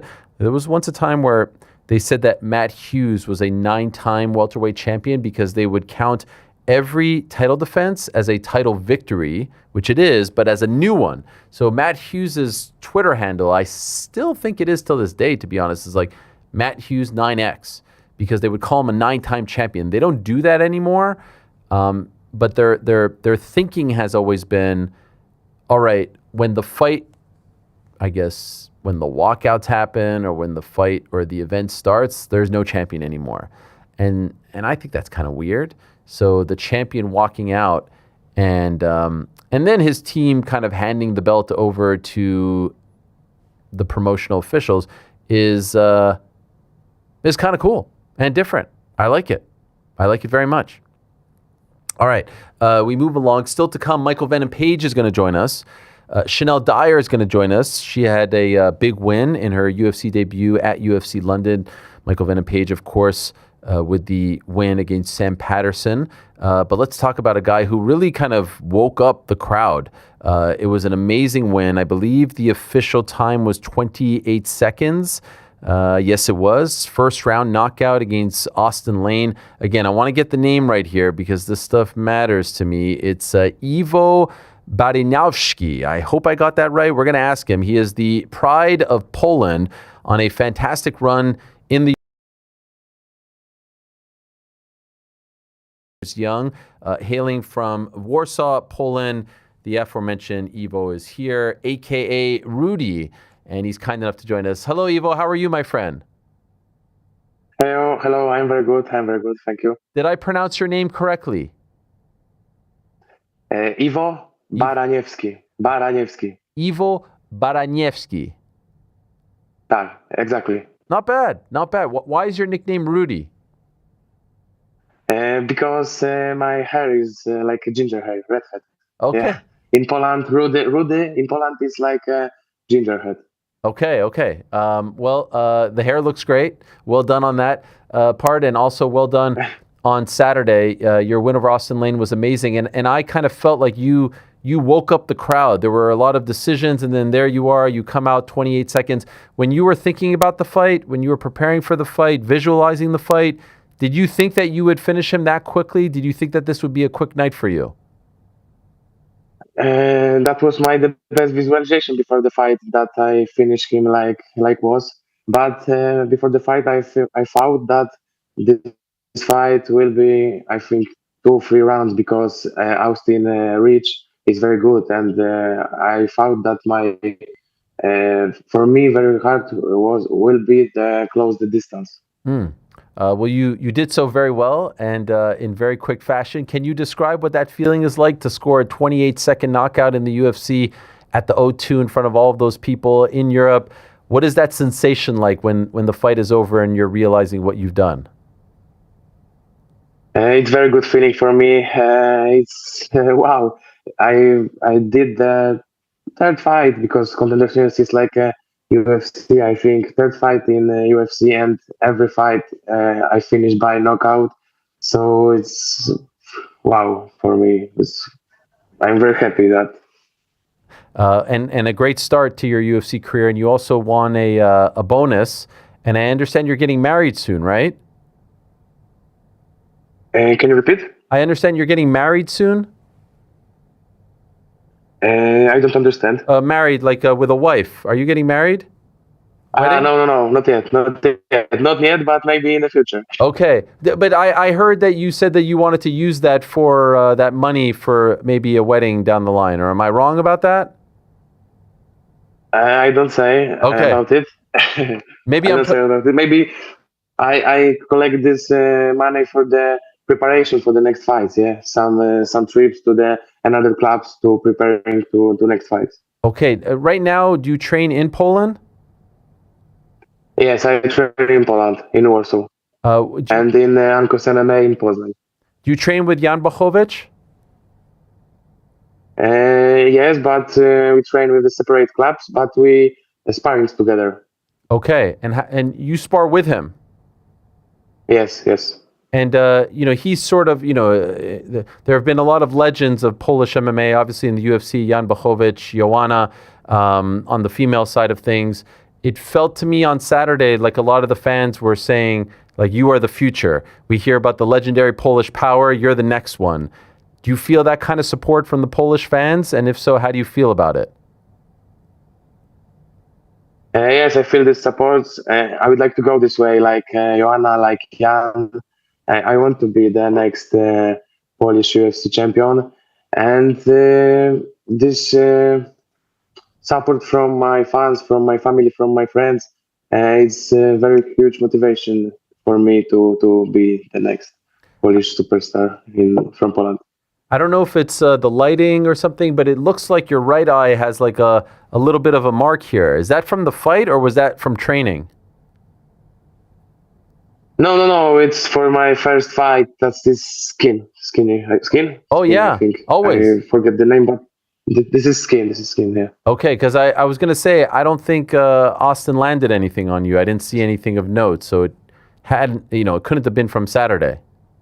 This. No. I don't get any punch. Okay.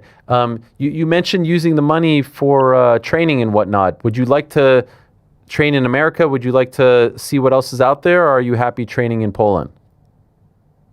No. I think that in the future I go to America to train with some great fighters, and maybe I go to Europe to another club. But I'm waiting.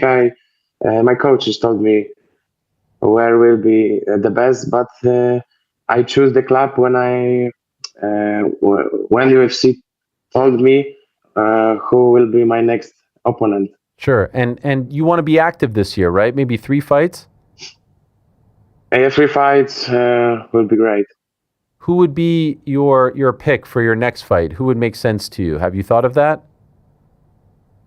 I don't thinking about it. I say yes for everybody. You have no preference whatsoever. You don't dream about anyone.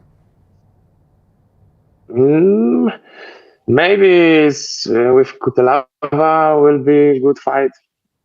Iwan Kutilaba, veteran, tough guy. Yeah, and I think fight with him will be very good. It's interesting. A lot of the Polish fighters that we're introduced to in the UFC, they come through KSW because that's obviously the biggest promotion in Poland, but you didn't fight for them. Was there any particular reason why? Because my target and my eyes were only on the UFC. I want to be in the UFC, and I go to the Contender Series. Okay. And Interesting. start from the Babylon. My journey in MMA start from the Babylon, and that smaller event like KSW in Poland.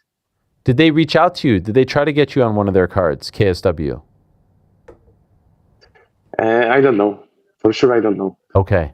How were you introduced to MMA? When did you start training? How old were you? I started training MMA, I think, 6 years ago.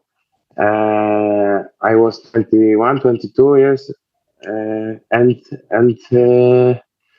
I finished my judo career because I tried to be on the Olympic Games, but I don't have too much points. And after this, I say by myself that now I go to the MMA, and I think that was good, correct Yes. way. I think you made the right call. When did you start judo? I started judo when I was 8 years old, and I trained it 13 years. Wow. And who got you into judo when you were 8? My father pushed me on the judo class because my every friends from my class train karate, and I want to join to my friends. But my father told me judo will be better, and I go and I love it from the first lesson. Why did he? I agree with him, by the way. But why did he think that judo was better than karate? I think because in judo I learn not only throws and not only pads, but some gymnastics, some balance, and I think judo is very good base to the MMA. Yes, I think actually you can make the case that judo is maybe other than wrestling the best base for MMA. Yes, I think yes, because in judo you have not only throws, but you have some ground fight. You have some chokes, some I don't know how the name. In ground fight you have chokes and how is the name? Like arm bars and stuff. Armbar, yeah, like arm bars or something like this. Yes, yes. How close were you to making the Olympics? I was in national team. I don't. When you want to go to the Olympic Games in judo, you must be in the top 26 on the list. I was, I think, 45. So I think 1,000 points less. Okay. And when did you start to think, okay, after judo, I'm going to start to transition to mixed martial arts? When did that idea begin for you? I always thinking about it, but the best plan was I go to Olympic Games, and after Olympic Games, in Olympic Games I did the medal, and after Olympic Games I go to the MMA. But I always know it that I go after my judo career to MMA. Did you watch a lot of MMA as you were growing up? Yes, I watched with my father, KSW. Okay. Who was your favorite? I watched the Jan Błachowicz fight. Jan Błachowicz was the champion KSW. And after I watched highlights from the UFC, and my favorite fighter is John Jones. What about Mariusz Pudzianowski?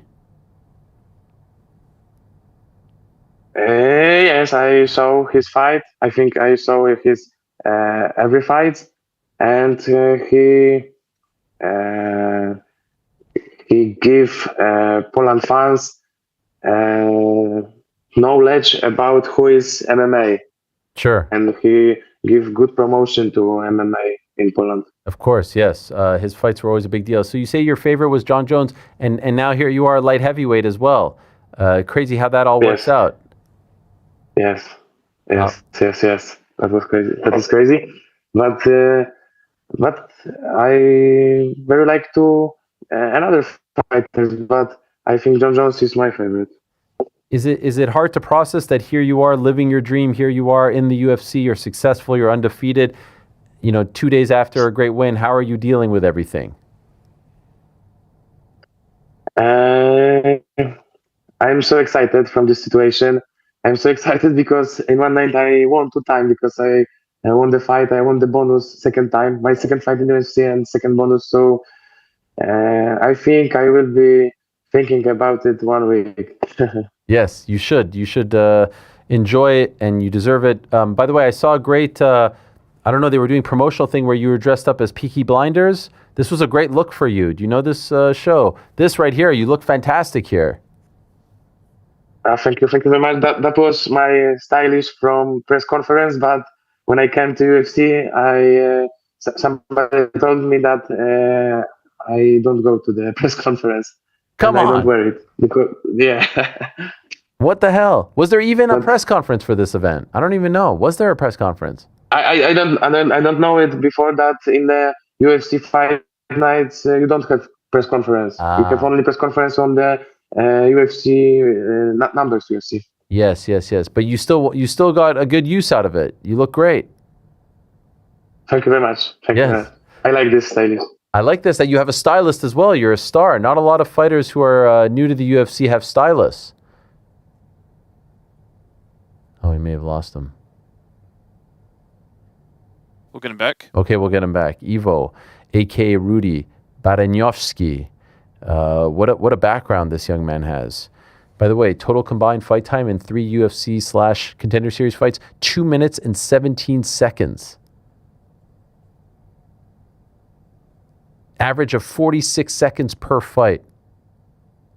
That's insane. He's back? Oh, hello, Ivo. How are you? Do you hear me? Oh, sorry.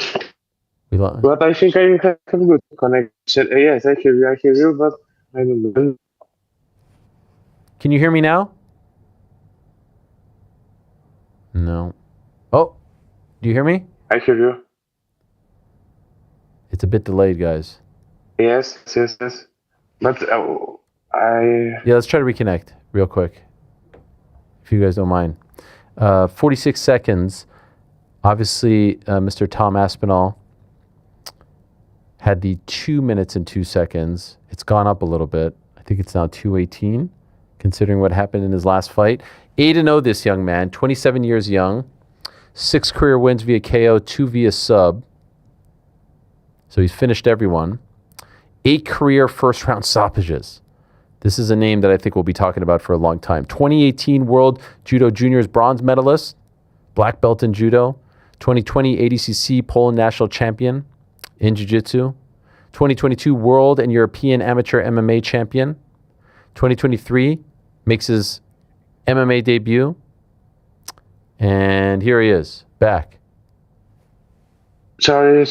No problem. I have a connection because I am on a flat in London because I stay here a few days on little vacation. No, I understand. I'm not going to keep you much longer. Did you know your average fight time in the UFC is 46 seconds right now?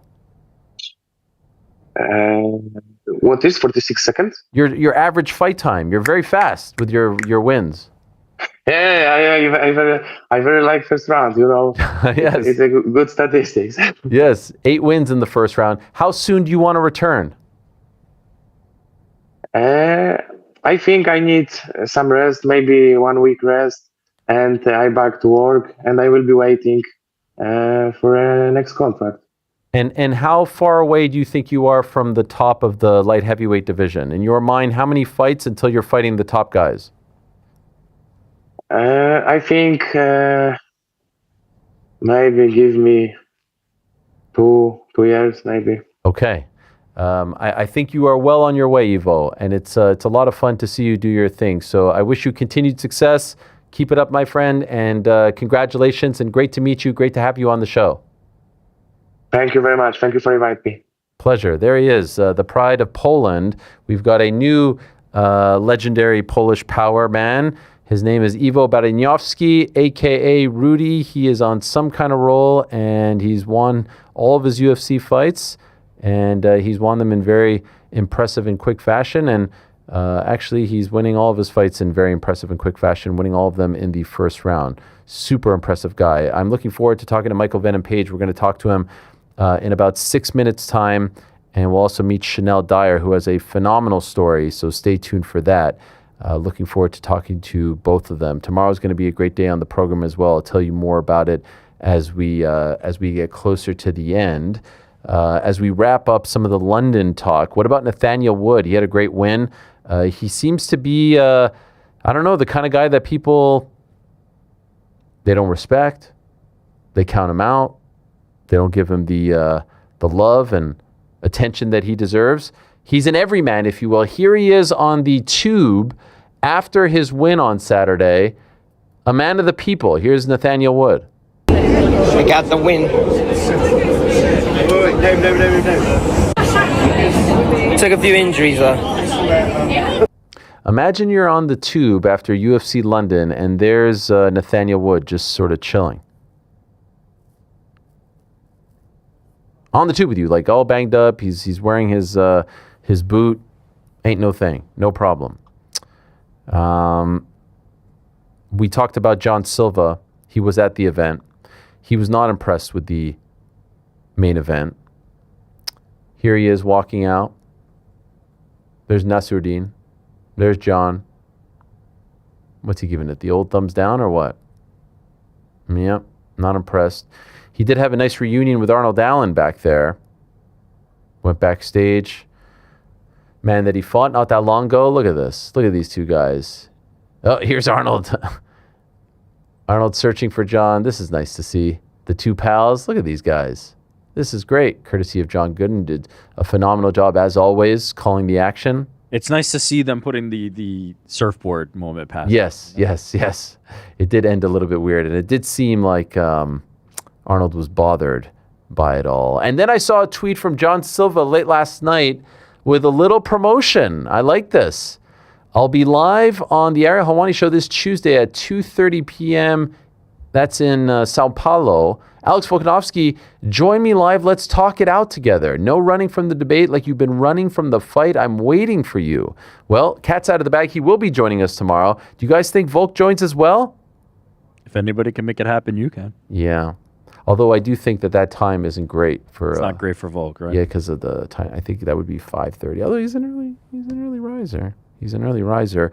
Arman Tsarukyan did take to Threads after the event regarding the 145-pound division and did say this: UFC fans, this is a time for me to save the featherweight division. Arman teasing a move down to 145. Arman in action this weekend again. It's RAF 7 against Giorgio Poulos.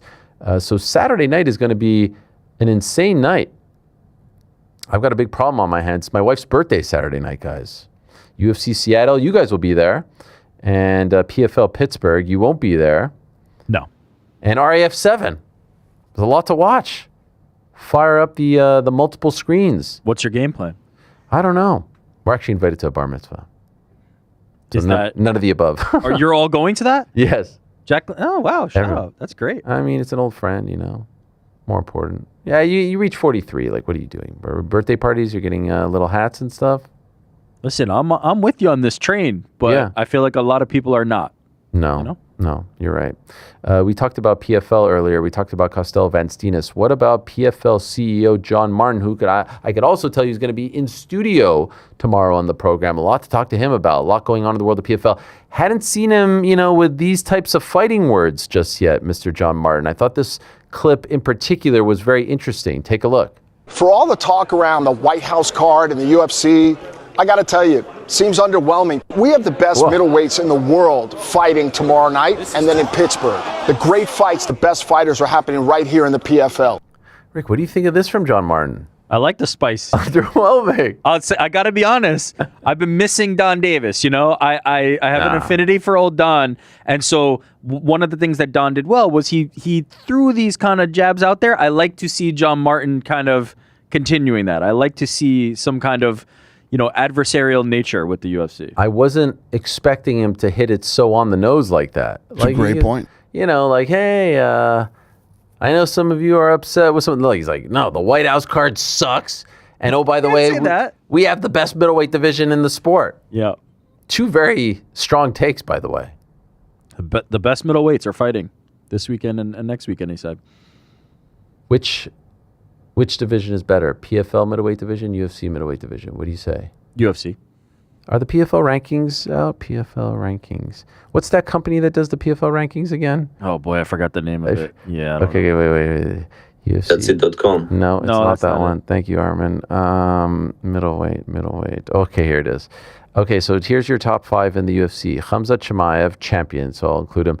Dricus, Nasruddin, Sean Strickland, Israel, Kaio. It's pretty good. It's not bad. Over on the PFL side of things, Costello champ. This page is nice, by the way. I've never been here. Johnny Eblin, Fabian, Impa, Jordan Newman, Dalton Rasta. Do you know what's so tough about this? Okay, so obviously I'm going with the PFL. Excuse me, the UFC. Sorry. Obviously I'm going with the UFC. Do you know what's so tough about this discussion right now? Right now, like in March of 2026? It's so hard to have this discussion with a straight face because of Patchy Mix. I think Patchy Mix ruined it for a very long time. Because Patchy Mix was the poster child for, hey, oh, by the way, this division is actually really good and these guys can hold their own and, yeah, you know, don't just assume. And then he goes over to the UFC and it just, you know, it wasn't great.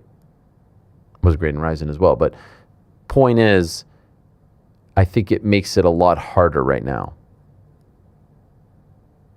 If you know, you know, and those are really good fighters. But that UFC, the top of the UFC middleweight division is still very, very strong. And then Khamzat is like the great, you know, the great equalizer, if you will. Like he is so damn good and so damn dominant that it's hard to argue against him.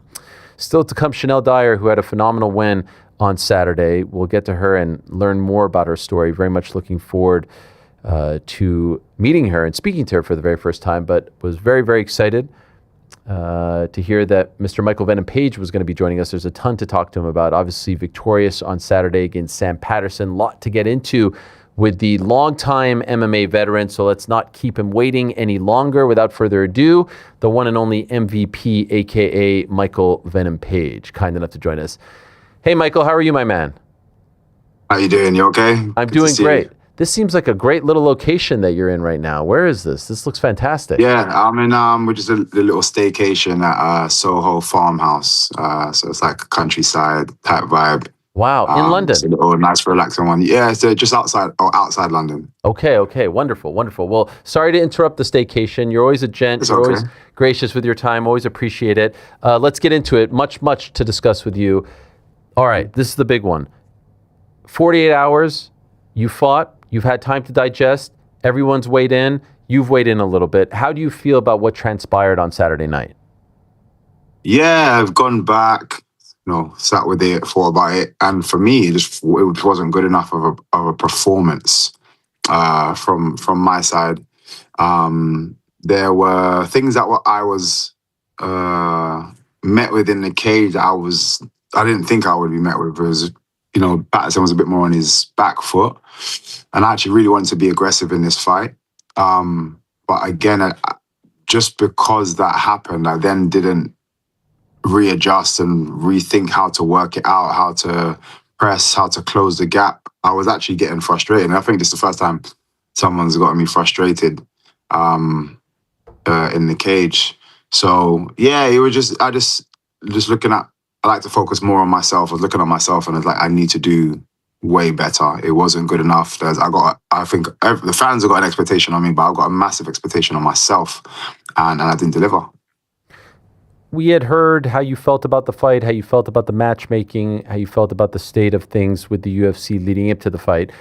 Did any of that sentiment, any of that frustration, for lack of a better term, affect the way in which you fought on Saturday? It's hard to say, to be fair, but definitely you forget how frustrations can actually manifest itself. And as you said, I've had quite a few, one, obviously the opponent it was somebody that I know well and I've worked with, so we didn't really want to have that fight. But it was also somebody I would never have expected us to even cross paths right now anyway, because status-wise, ranking-wise, didn't think was correct. But at the same time, once I kind of got over my frustrations, I was locked in to like, okay, like I need to deliver, you know, a good result and then ask for, you know, the fights that I want again and really push for the fights that I want. So, you know, I felt like it did, I would say it didn't, but obviously the performance that I ended up having, maybe it did play a part and seep in a little bit. The reason I asked that is I was wondering if, all right, you made it very much known how you felt about the fight in the booking. So like, hey, let me just do, you know, not the safe thing, but like, let me not put myself in danger, get the win, and then it's on to the next, and then I'll get a bigger fight. Like, was that any part of the thinking as far as how you were approaching this? No, I was the opposite. I was like, okay, I'm gonna have to go big here. I'm gonna have to really like put something on so they can't deny me the next fight. That's where I was at. And again, the game plan wise, I was expecting Patterson to have a bit more of a, you know, it's a win-win for him. So really, Hail Mary, let's just go for it. But he was a bit more cautious and tactical. Styles make fights, so because he was a bit more defensive, it made it a bit harder to kind of close him. But again, I was trying to push forward and trying to make things happen. Genuinely, I was even speaking to my coach mid, you know, each round. I was like, what am I supposed to do with this? Like I was getting frustrated. But I would say it was more my coach that was like, you just got to stick to the game plan. You know, he's gonna bite soon, and you know he'll open up soon. I wanted to just try to go a bit more crazy, and maybe a bit more reckless, which obviously would have put me in danger. Whereas my coach that was like, no, stay to the game plan, and just look for him in a way that we've kind of what we've worked on. So yeah, no, I wanted to really deliver something big. That's what I think adds to my frustration now. You've sparred with him in the past, right? Yeah. How long ago was the last time? I think it was around probably like earlier in my Shara Bullet camp. Oh, really not that long ago. Not too long ago. No. Like I said, we know each other well enough to understand certain aspects of each other. Obviously, we wasn't trying to kill each other. It was more helping each other. But still, it's like we know we're familiar, and I think that's probably what added to maybe him being a bit more cautious because he knows how dangerous I am. I feel like if he hadn't experienced me in the gym, maybe he would have been a bit more, you know, wanting to come forward. But you know, you'd have to ask him that. I'm not sure, but yeah, I was expecting a young gunner to come out trying to kill me. And again, like I said, I think he was a bit more. He was being a bit more safe. And I was, you know, I don't know. I just was disappointed the whole thing more so on my side because either way, regardless of what my opponent does, I should always have an answer and have something to be able to set the traps to figure out what's going on and then still get the result that I want. So yeah, it's definitely all on me. You might have been locked in and didn't realize, but I was wondering, first UFC London fight for you, big deal. 25th career victory, by the way. Congratulations. I didn't hear that mentioned, and that's a great you know, honor and distinction as well. But to hear the boos in the middle of the fight, how did you process that? To be fair, I'm never really fazed by boos during the fight because, again, I know fans can get bored really, really quickly, and I know my style is one of those kind of styles where it's a lot of animosity built up. It's a lot of tension and not loads happening, but then there's usually explosive moments that will happen. And I guess because they wasn't getting those explosive moments during the fight, I kind of completely understood them. Like I was booing myself in my head. So I completely understood why they would be booing, but that's not something that has ever fazed me. I've been in fights where during the fight, you know, they get agitated because not much is happening and they've booed before, and I still go out and get the victory in the correct way. So never really been fazed. It was more what was happening, actually happening, that was annoying myself and frustrating myself. That was the big effect. Have you rewatched the fight yet? Not properly. I've seen like aspects of the fight, but I want to sit down with the commentary and everything and actually do that. I always like to have my family time first. And obviously I had family fly over, which was amazing to, you know, feel that support. So just been spending time with them, and they're slowly been leaving. And then once everyone's gone, I'm going to sit down and tune into the fight properly. The reason I ask that is, are there moments that you remember looking back that you have regret where you were like, yeah, I should have put the pedal to the metal here. I should have taken a chance. I should have gone for it. Are there moments that are sort of replaying in your mind? Yeah, loads. There's loads of moments. There's loads of things I was like, oh man, I should have just done that thing that we do.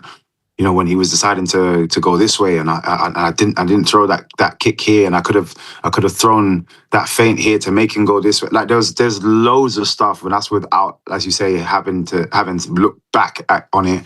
It's just more what's going over in my head, and again, that is for me what's the most disappointing, because I have answers for people that decide to do that, because I know, and I've spoken about this before, my style can either make you freeze, it can either make you back up, or it can make you rush forward. And I have answers for when people do whatever happens.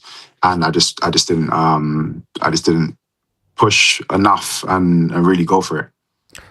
Also was wondering about the move back down to 170. Sometimes, we've seen it in boxing a lot. When someone goes really high up and then they come back down, the body feels a little bit different when they're back down. In MMA, there's a big gap between middleweight and welterweight. How did you feel, especially on fight week, as you were cutting back to 170 for the first time in a while? Let me just start from the beginning. I was on Roadhouse towards the end of the year up to December. That's when I really put on a lot of weight. And I mean, I was 106 kgs. And then cut down to 77 for the fight. Weirdly enough, that last week, I actually was feeling really, really good. I actually got down relatively early in terms of I had still about 2 weeks left where I could have cut from there, but obviously just taking my time now. So then when I had my cut was quite comfortable, to be fair. I was actually expecting it to be a rough one, like you said, because my body hasn't been used to being down there. I was expecting it to be quite difficult. It was actually quite comfortable. My body felt great the next day. And this is what adds to the frustration, is everything just felt on point. I felt strong. I was working with John Hathaway, as you guys know. He was in my corner, and he's an amazing, exceptional body to be working with. And even he was saying, man, you're feeling strong. We'd done some spars before. He was, helping me out a lot in the camp. And I was just feeling good. And then I didn't deliver. So that's, again, adds to the frustration. Because I was really, in my head, I had already envisioned, a spectacular KO. I could see it coming. I was just feeling super fast. Body felt great. Yeah, and it just didn't happen. So, I can't blame the weight cut at all. For those that may not know, 106 kg is around 233 pounds. You fought at 170. That's massive. Did they need for you to get that big? Was that your choice? No, to be fair, again, in all honesty, it's my first film of that scale. And it's a game of, somebody spoke to me about this and said, it's a game of hurry up and wait. So you have to rush to get on set, and you're waking up at 4 a.m, driving over, you have to be here on time, there on time, get your makeup done, so on and so forth. And then you're sitting down for hours, and everyone's coming up to you, oh, would you like any food? Would you like any drinks? I was just eating cakes and biscuits and just snacking a lot and just slowly getting bigger. I did want to be a little bit bigger for the film, but I definitely went way too far. Okay. This streak of not getting a finish now, 5 fights, about 3 years, is this weighing on you? Yeah, it's frustrating. At first, even though I wasn't getting a finish, I was kind of happy with the performances, and I kind of understood, why it happened. Kevin's obviously a hard person to finish, hardly anybody does finish him. Even when he's been knocked down, he seems to have a way of surviving and still staying in the fight. Ian Gary, obviously, it was just a technical fight, and I've managed to push him into being a bit more of a grappler. Then I've gone up a weight, so I kind of understood it's already going to be harder to kill those kind of guys because they're naturally bigger than me. But I got the likes of Shara Bullet and Jared Cannonier, who are just beasts. So Jared used to be a heavyweight himself. So again, just hard to kill. So I kind of accepted it, but still was chasing it. And then this one, I was just like, man, come on, man. I need to get back to the old school ways of MVP, man.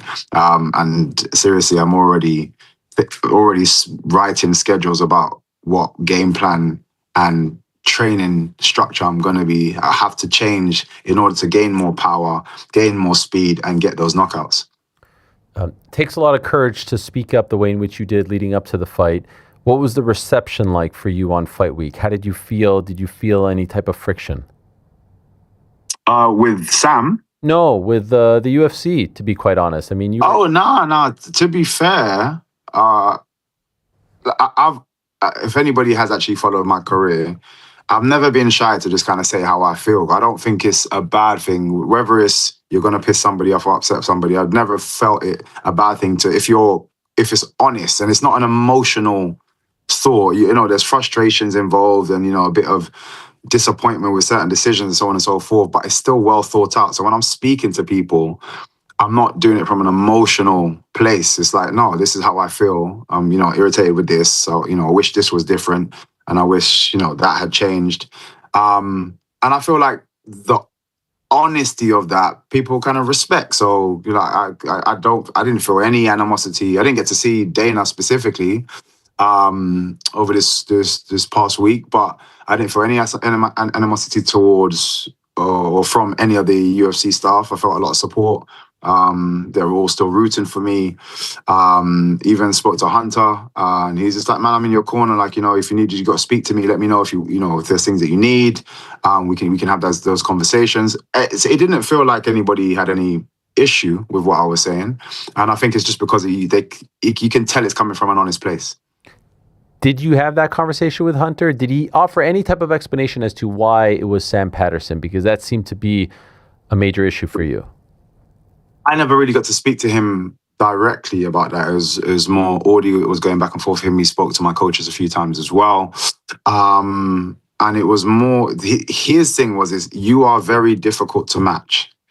And I took that as, I guess, people are somewhat, I don't like to use the word scared because I think, MMA fighters are some of the most fearless fighters in the world, or fearless people in the world. Because, what we have to do. But obviously they are cautious about the style that they're going to have to go into. So they might see somebody that's equally as tough as me, but it's more of a style that they are familiar with. Whereas I'm tough, but I'm an awkward style. So then why, if you offer me 2 fights and MVP's one of them, I'm going to go with the other guy because it's like, cool, it's still a tough fight. But I've seen those takedowns before. I've seen those punches before. I've seen those kicks before. I can deal with that. That I don't really understand. So I feel like that's where it came from. He said, he's trying to find fighters. It's not getting a lot of reception. There's a few young guys that, I guess want to, explode into the rankings and kind of make a name for themselves. That I'm happy to do it. So this is what we can offer you for right now. And then the walkout. The walkout, I have to say, one of the all-time best. And it's a great song. And your movements were great as well. Unfortunately, we can't play the song because we don't want to get dinged by YouTube, but this is the sort of tail end of it. Can you tell us, and I know you were asked about it at the post-fight press conference, and you gave them a little cheeky smile there, Michael, but tell us, what was the message you were trying to send us with that walkout song? They Don't Really Care About Us by the great Michael Jackson. Yes, yeah. Again, I said it in the post-fight press conference. There's a multitude of things. If I start with my own frustrations, I think it was a little bit of that, of just kind of like, man, the kind of decisions that were made, like I've spoken about in terms of being frustrated with. I think the main one for me was the fact that they've put a young kid who's super talented, who's had one fight in the UFC as a co-main event, and it was just like, I feel disrespected. You know what I mean? Like the effort and what I've delivered for the fans in the same arena and other arenas around the world. And then obviously, even though I haven't necessarily got the finish, I've delivered I feel like some really entertaining fights and a lot for people to speak about, and I've made a lot of noise still. To be like, no, we don't, he's not co-main, he's not main, he's in his own backyard. And I think the majority of people in there were there to see me. Although I didn't deliver, they were there to come and see what MVP had to show. It was a bit of annoyance with that. So it was like, I felt like it was relevant, but then genuinely, just everything that's going on in the world. In my head, it's like it doesn't really matter what side you fall on. Too many innocent women, kids, men are dying for nonsense, for these higher powers,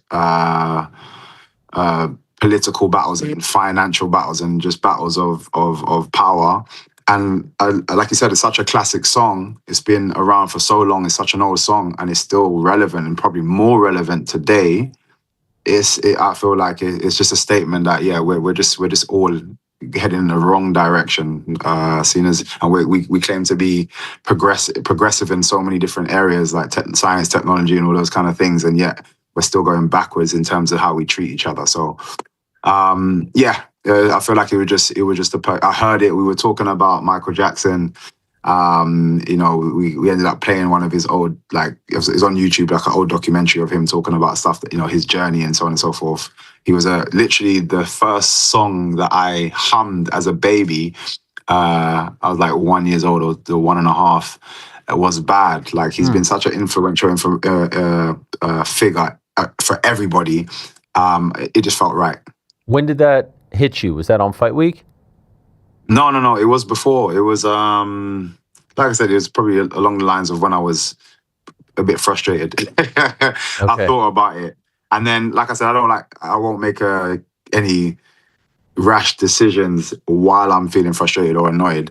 But it popped into my head because we were watching it around that same kind of time as well. And then as things were going on and I'm just hearing the news about this and that, and I was just like, man, it's still relevant. Yep. And then when they usually ask around Fight Week or just before Fight Week, what track? And I'm like, man, this is the track. I want to make. I want to just send a message. And I always try to either send a message or I'm entertaining or I'm doing something with the time that I have on stage. So I felt it was just right. It was tremendous theater, and also I have to say, shout out to the UFC as well, because they could put a stop to a song playing. They've done that before. Yeah. The fact that they let it go on, I thought was quite notable in its own right. Definitely. There were some reports that Dana left in the middle of your fight. I don't know if that's true. I wasn't watching him. I didn't notice. Do you know if that's true?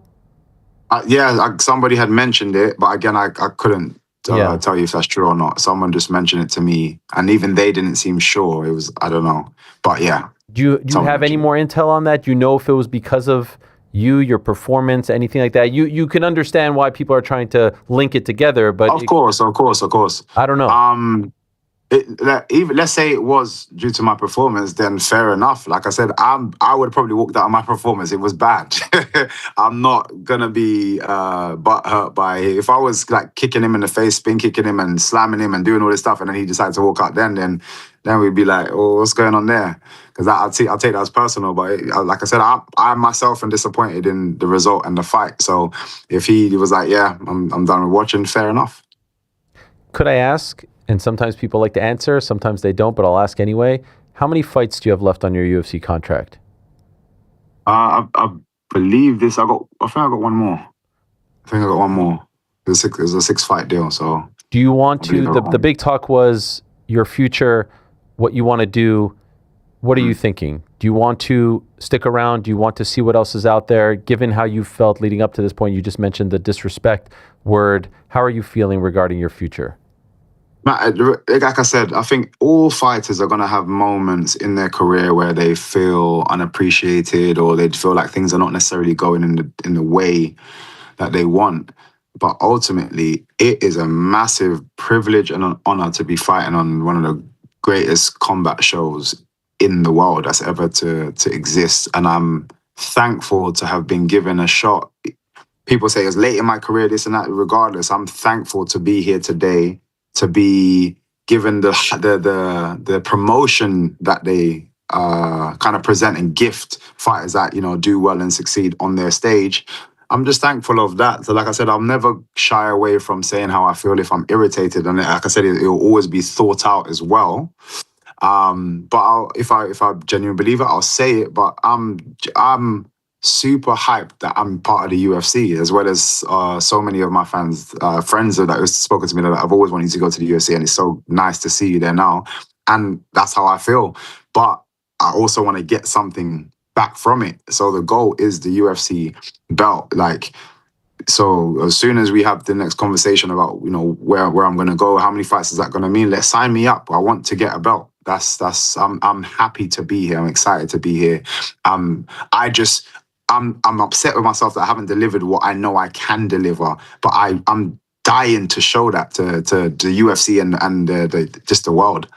Sometimes when a fighter has one fight left, they'll try to wrap up a new deal before you get to that last fight. Sometimes you roll the dice, you play it out. How do you think it's going to work with you? Again, I guess it's the powers that be. It's in God's hands. But I personally, I'm looking at the belt. I know it's not going to be the next fight, so I need to be here longer. So, you know, with the next conversation, when the UFC is ready, that, you know, I have with them is about, okay, how many more fights do I need? What do I need to do? What division is the best, you know, direction to move in?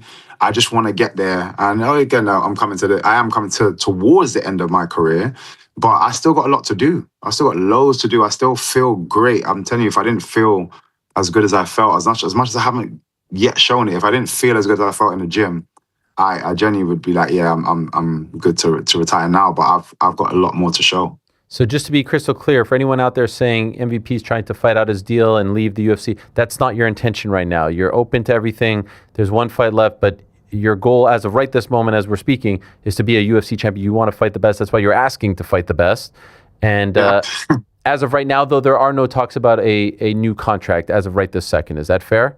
No, we haven't had any talks here. Nothing's been presented. It might be most likely probably from their side, but I don't know when I'm supposed to go to speak to them, or if I'll just wait for them to speak to me.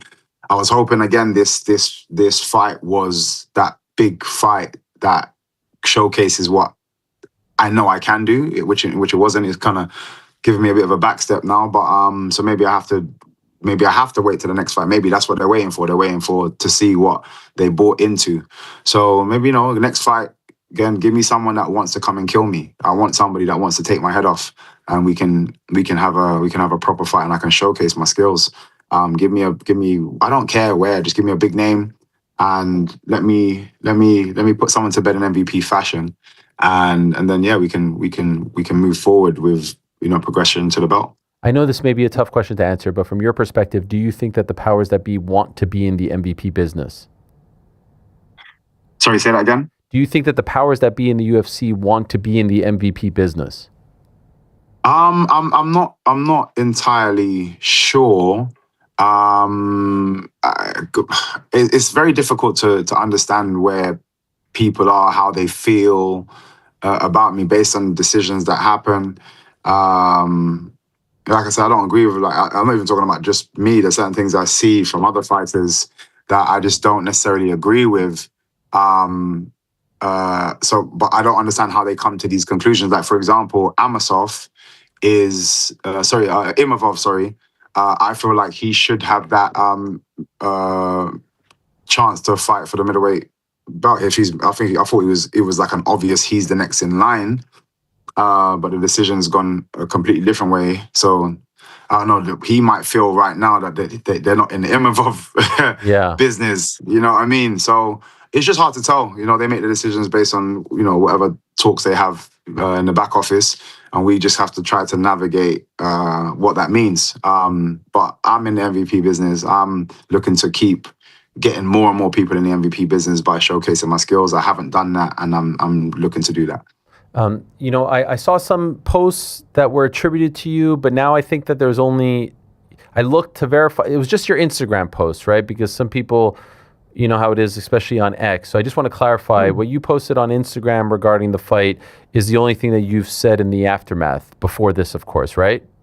Oh, yeah. No, yeah, someone said, yeah. So that's the only thing I've said. Somebody had said to me, they'd seen something that I'd said, and I was like, that's definitely not me. And actually the team, they told me, one of the guys from the team told me about it, and they are now looking into where that come from, and they're going to have to deal with them and the Paradigm team, so they'll get it sorted out. But the Instagram is, if anybody knows me, you don't even see me on many other platforms, really. I don't really tweet or X, sorry. I don't really do any of that anyway. So is just Instagram. Okay. Just wanted to clear that up, and I'll let you go in a moment as well. Because let's be honest, I don't think you got hit very much in that fight, right? No. Because of that, do you want to come back? If it was up to you, would you like to come back very quickly? Yeah, as quick as possible to make as many people forget what just happened, including myself. So, the next couple of months I'd be good to go because I'm at a very comfortable weight. Just get back into the gym, start training, start working. Like I said, I've got a schedule of what I want to do now. I've spoken to my coach as well. We need to go through a few more details, but I'm already planning that next stage. And I just want to try and speak to the UFC and see, and find out who and, when. So I'm trying to get back in as soon as possible. Just for fun, because I know you'll say, give me a big name at 85-70. I'm Hunter Campbell, you're Michael Page. And I say to you, Michael, tell me the name, tell me the weight. What do you want? All right, you said you weren't happy. What do you want? What's the answer to that? Sorry, it is very difficult. The reason why the first question for me would be, honestly speaking, in terms of me going towards the belt, what division seems more likely that you would prefer me at in terms of progression towards the belt? If I look at it from without asking that question, welterweight seems very messy at the moment. And I just feel I've got more of my strengths are at welterweight, but it feels like there's a better or easier path at middleweight. But I want to clarify that with the UFC. And then if they say middleweight, then give me Kyle Barral looked great in his last one. I'd love to have a fight like that. And he's 100% game. I actually love what he did in that last fight. I'd love a Robert Whittaker. I think that's a great fight as well. If we're still in the welterweight division, I wanted a Pratas. I've asked for Pratas. Morales asked, but them guys, obviously they're pushing for the belt. They've been doing successful, the knockouts, so on and so forth. I understand that would be difficult to kind of get those guys.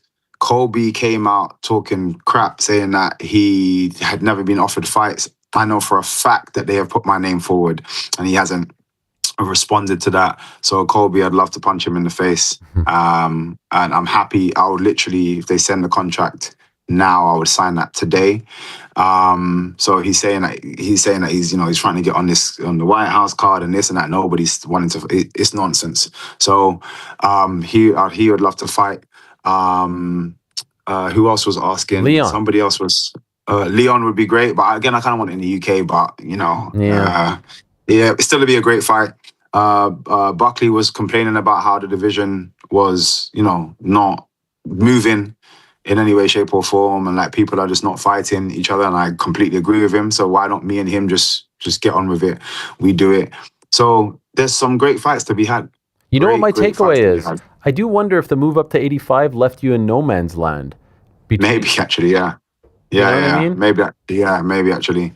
And this is why I need to get a bit more of a clear, concise answer from the UFC. Exactly what you want me to do. Like 100% no. This, we want you here, and then cool. I'm not going to fight anymore. I'm going to go with what you guys suggest. Just give me some good names, and let's run it back. Last question for you. It is hard to go into anything, any type of endeavor, any type of work environment when you're feeling some sort of way, whether it's frustrated, disrespected, whatever. Looking back now on the road to this fight, the training camp and whatnot, do you feel like this was a cloud? Like if you're unhappy, if you're frustrated, it just, the birds don't sound the same, the coffee doesn't taste the same. You know what I mean? Like, do you feel like it affected you as a person, which maybe then, I'm not trying to give you the out to make an excuse or anything, but which maybe then left you in a certain type of mindset on Saturday night, looking back now that it's over? I'll agree. I won't say it affected Saturday. I feel like I said, there were certain things I just should have done, and regardless. And the reason I say that is I've always kind of prided myself on being able to turn on MVP on the night of the fight. And regardless of what had happened before, I could have been heading towards it, the arena, got into a car crash. As long as my body's good to go, I'm ready to just turn on and be MVP when I get there still.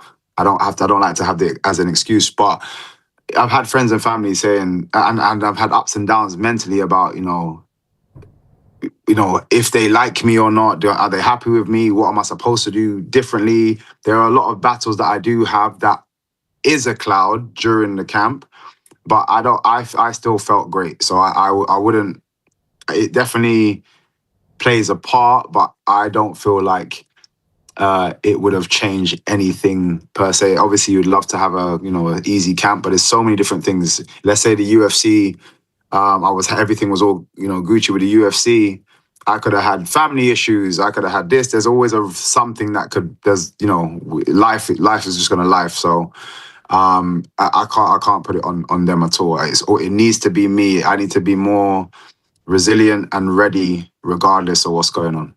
Great stuff, Michael. Thank you so much. I really appreciate you coming on, especially on vacation. Congrats on the win. A win is a win. 25 in a career is nothing to sneeze at. You're a legend of the game.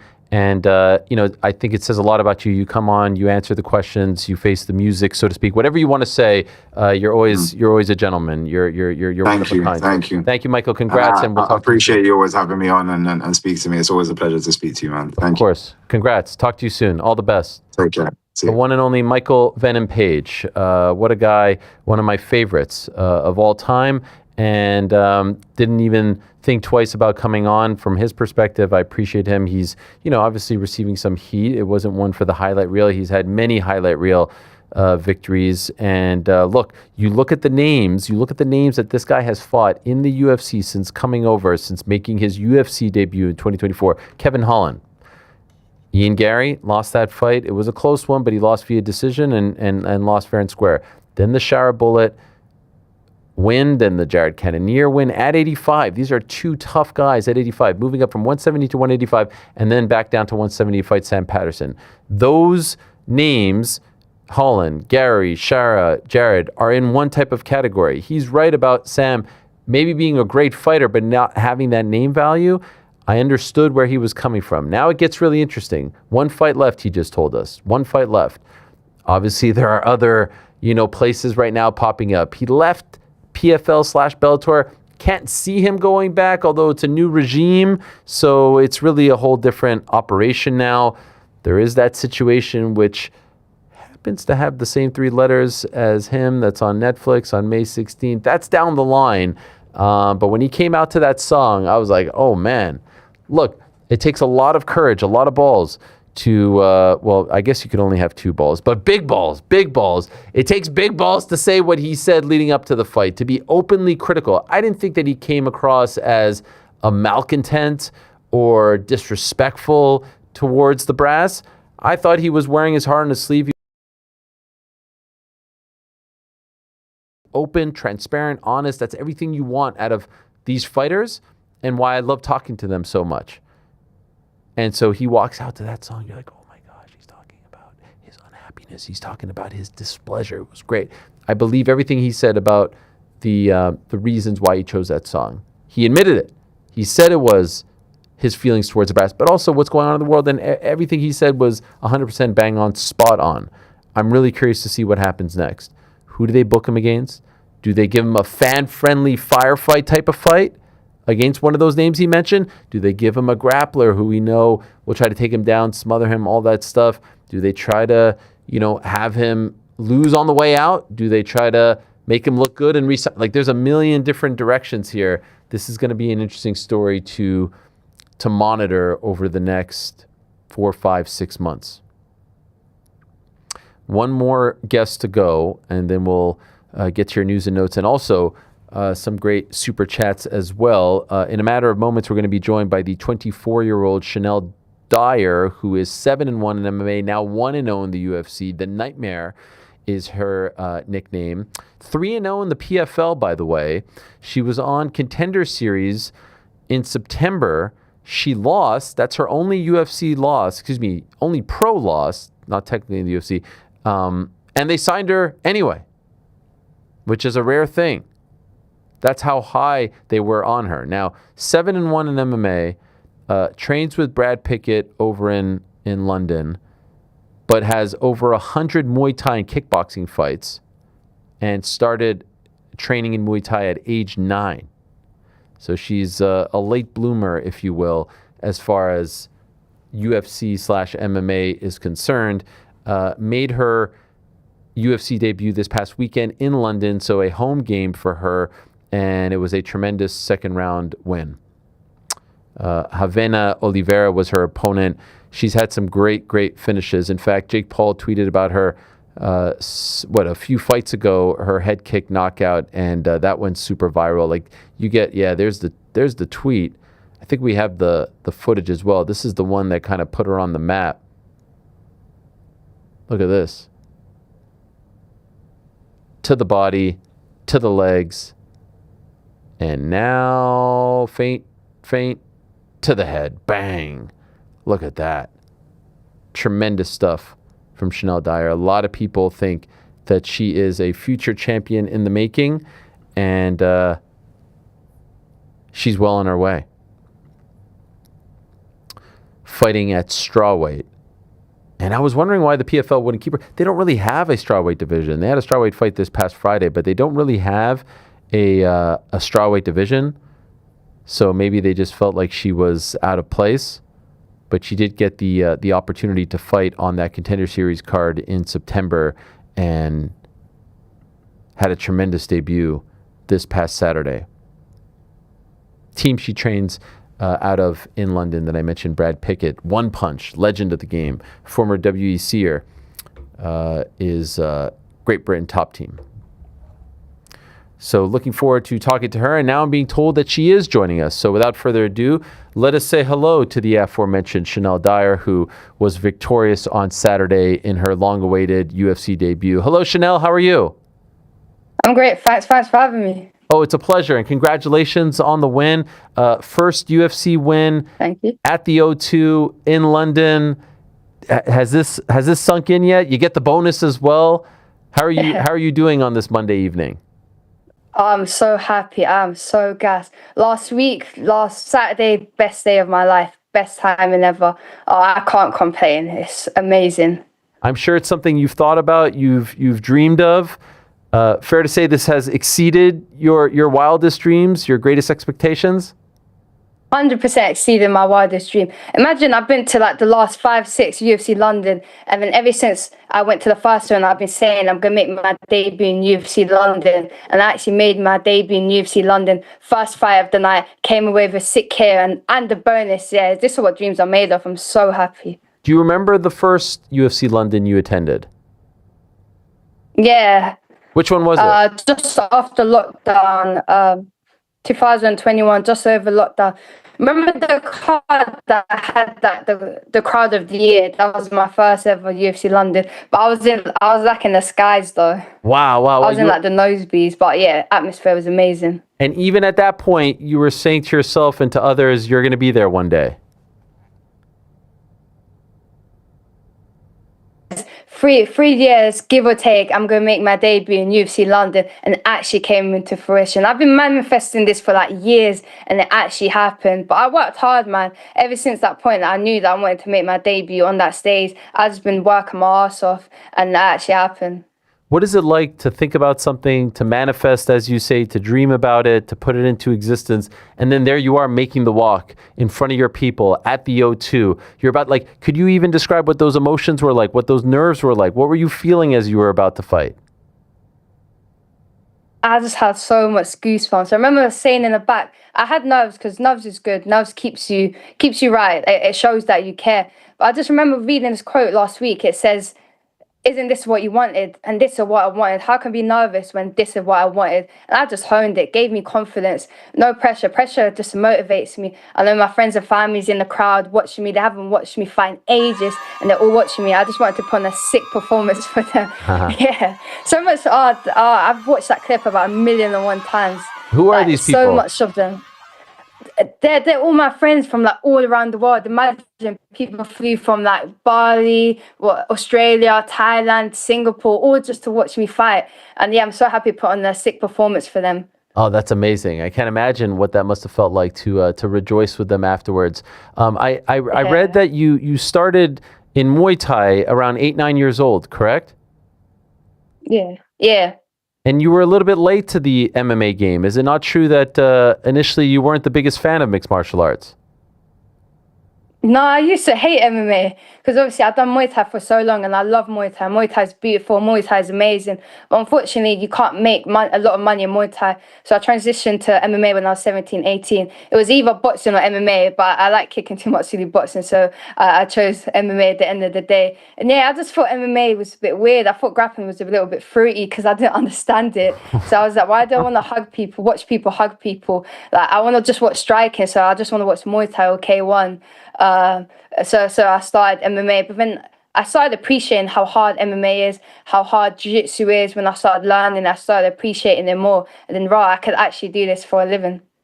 Do you remember who was the one that ultimately helped you decide, like, hey, this is the best thing for your career? You may love Muay Thai, but there's no money here. If you want to make money, if you want to have a career, you need to go down this path. How did you come to that decision? I was in college, high school, I think you usually call it. But I was like 17, 18, I was in college. And then my tutor was like, so where do you want to go from here? Do you want to go uni? Do you want to work? Like, what's the plans from here? And then all I know is that I don't want to work for the rest of my life. I just wanted to fight. Like, I love fighting. That's me. I love everything about fighting. I just wanted to fight. And obviously, you couldn't do that in Muay Thai. So I had to choose MMA. And it was so hard going from the top end of Muay Thai. I actually became UK #1 in Muay Thai. So going from the top of Muay Thai to the bottom of MMA, it was so humbling, man. I got tapped up by kids, white belts, people half my size. But I just loved it, and look at me now. Oh my gosh, look at you now. And we sort of started to first hear about you in MMA via the PFL. 3-0 in the PFL. We showed that clip. Jake Paul bigging you up and all that stuff. Why didn't you stick around in the PFL? I'm shocked that they would let someone of your talent leave. Yeah, so I was in the tournament. I was in the European tournament, and I was meant to go in the finals, but unfortunately I got injury, so I had to pull out of the 100K tournament. Devastated. I was so heartbroken because I worked so hard to be in the finals. And then I was meant to stay for a few years longer, but I used to fight at flyweight, and I'm not a flyweight. I walk around 60 kg, which is like 131 pounds. So I was never flyweight. I just did it because of the opportunity. So I wanted to go back to my actual weight class. Had 6 fights at flyweight, wanted to go back to strawweight, but no one wanted to fight me at strawweight. They said you fought everyone, knocked everyone out at flyweight, and you want to go down the weight class. No one wants to fight you. So yeah, we came to a mutual agreement, and they released me on good terms. Like, they still bigged me up, but even after this win, they're all messaging me, like, wish me the best, and like, they're so happy for me. So mutual. So I really like PFL. Okay, and I'm glad to hear that. And then you get the opportunity to fight on Contender Series, and it doesn't quite go your way. Can you describe? It all worked out, but what did it feel like? Yeah. Here you are suffering your first pro loss, and it's on the platform that's, you're hoping is going to propel you into the UFC. I was so devastated. Imagine, I told my friend the day before the fight, I said, tomorrow can either be the best day of my life or the worst day of my life. And it ended up being both exactly at the same time. Wow. When I lost the fight, I was so heartbroken. Like, for an hour after the fight, I didn't know that I was going to get the contract. Not going to lie, I didn't really watch a lot of Contender Series fights. So I thought if we lost the fight, then it's basically over. I just kept apologizing to my coach, devastated. Got shipped off the hospital, had to get like a couple of stitches and stuff. And then, yeah, my coach told me the news that I got the contract. I burst out crying. He burst out crying. The nurses were like, oh my days, are you okay? I said, it's fine. It's happy tears. It's happy tears. I'm just happy I just got in. Obviously, my performance didn't live up to my expectations. I know I was a better fighter than that, but that's what happens in the fight games. You win some, you lose some. But every time that I lost in amateurs, I bounced back tenfold, and this is what I've done. And I proved that last weekend that I belong in the UFC. Hell yeah. Yeah, that's supremely rare to get a contract after a loss in Contender Series. You're probably one of the very few. Yeah, which is that. I'm so happy I did. But yeah, I knew I had so much work after that fight. But I'm just so happy I got into the UFC. I knew I belonged there in the first place. That coach that you were just referring to, was that Brad Pickett? Oh no, Barry Healy. He's like one of my main coaches. Brad Pickett, obviously, he was at the fight. But yeah, me and Barry, we work a lot. Like, even my finish in my last weekend, we've been spamming that combination for ages. And he actually said it in the corner. He was just like, find a home for that right hand, and then they'll set up a head kick. And I literally, like a minute later, I'd done that. So we work a lot, me and Barry. Obviously, I have Brad do a lot of work with Brad as well, and my other coach, Ashley Grimshaw.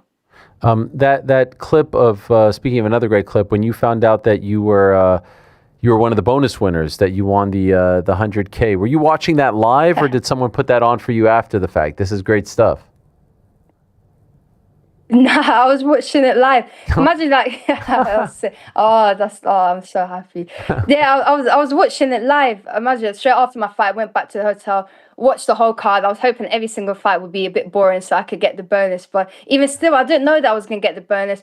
I would put on the live stream and was just waiting. I was like, yeah, I'm not getting it. When he said my name, I was so excited. It's like, 100K doesn't mean a lot for a lot of people. But where I'm from, we don't see that type of money every day, let alone like overnight. So yeah, I'm excited. That's life changing money for me. I can do so much from that, and it propels my career and my personal life like tenfold. So happy. Yeah, and congratulations. It's amazing. It's actually 125, right? Because you get the finish bonus and the performance bonus. Yeah, and she missed weight. And she missed weight. Missed weight by 0. Yeah, brother, I said I robbed the bank. We took everything. She lost weight. I took her money, took the win bonus, took the 100K bonus. Brother, I took everything that wow. I What'd you get, 20% of her purse for that? Yeah, I got 20% of her purse. I remember saying in the morning, I was like, oh, hopefully she missed weight by 0.2, because she took forever to get to the weighing scales. I was like, hopefully she missed by 0.2 so I can take some money and still fight her. And she actually did, so yeah. Wow. This has got to, I mean, talk about the greatest weekend of your life.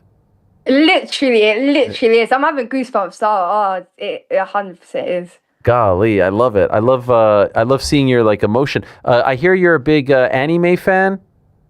Yeah, anime fan. Yeah. Yeah. I'm in an anime show as well. What is that? Is that One Punch or what? Who's that? One Ticket? No. Nah, One Punch. Chainsaw Man. Great show. What's the guy? The one with the one in it. Who's the one with the one? One Piece. One Piece. I was thinking of One Punch. Piece. You like that One Piece? I like One Piece. I've watched every episode. It's like 1,300 episodes. It's so good though. Wait, what's the shirt again? What's the shirt you're wearing? Chainsaw Man. I got an expert back there, Frankie. Frankie, what's Chainsaw Man? You like Chainsaw Man? My son loves it. Oh, his son loves it. Gosh, he's trying to say it's for kids. I dressed up as Chainsaw Man for Comic-Con last year. Oh, I got like the mask and everything. He has like a mask, that chainsaw for a head. It's so weird, but it's so cool. So, yeah, I went as him at Comic-Con last year. That's your favorite? Anime. My favorite anime. No, my favorite anime is Naruto. Okay. Is that that's what I grew up on. That's Charizard, yeah? No, that's Pokemon. No, that's that total opposite. No. Frank, who's your favorite? My favorite anime? Yeah. Evangelion. You know Evangelion? I've watched that. Yeah, it's so deep though. It's so deep, but it's amazing. It's beautiful. I think depressing though. Yeah, well, that kind of that tracks with Frank over there. He's a bit depressing. Did you meet MVP at Comic-Con?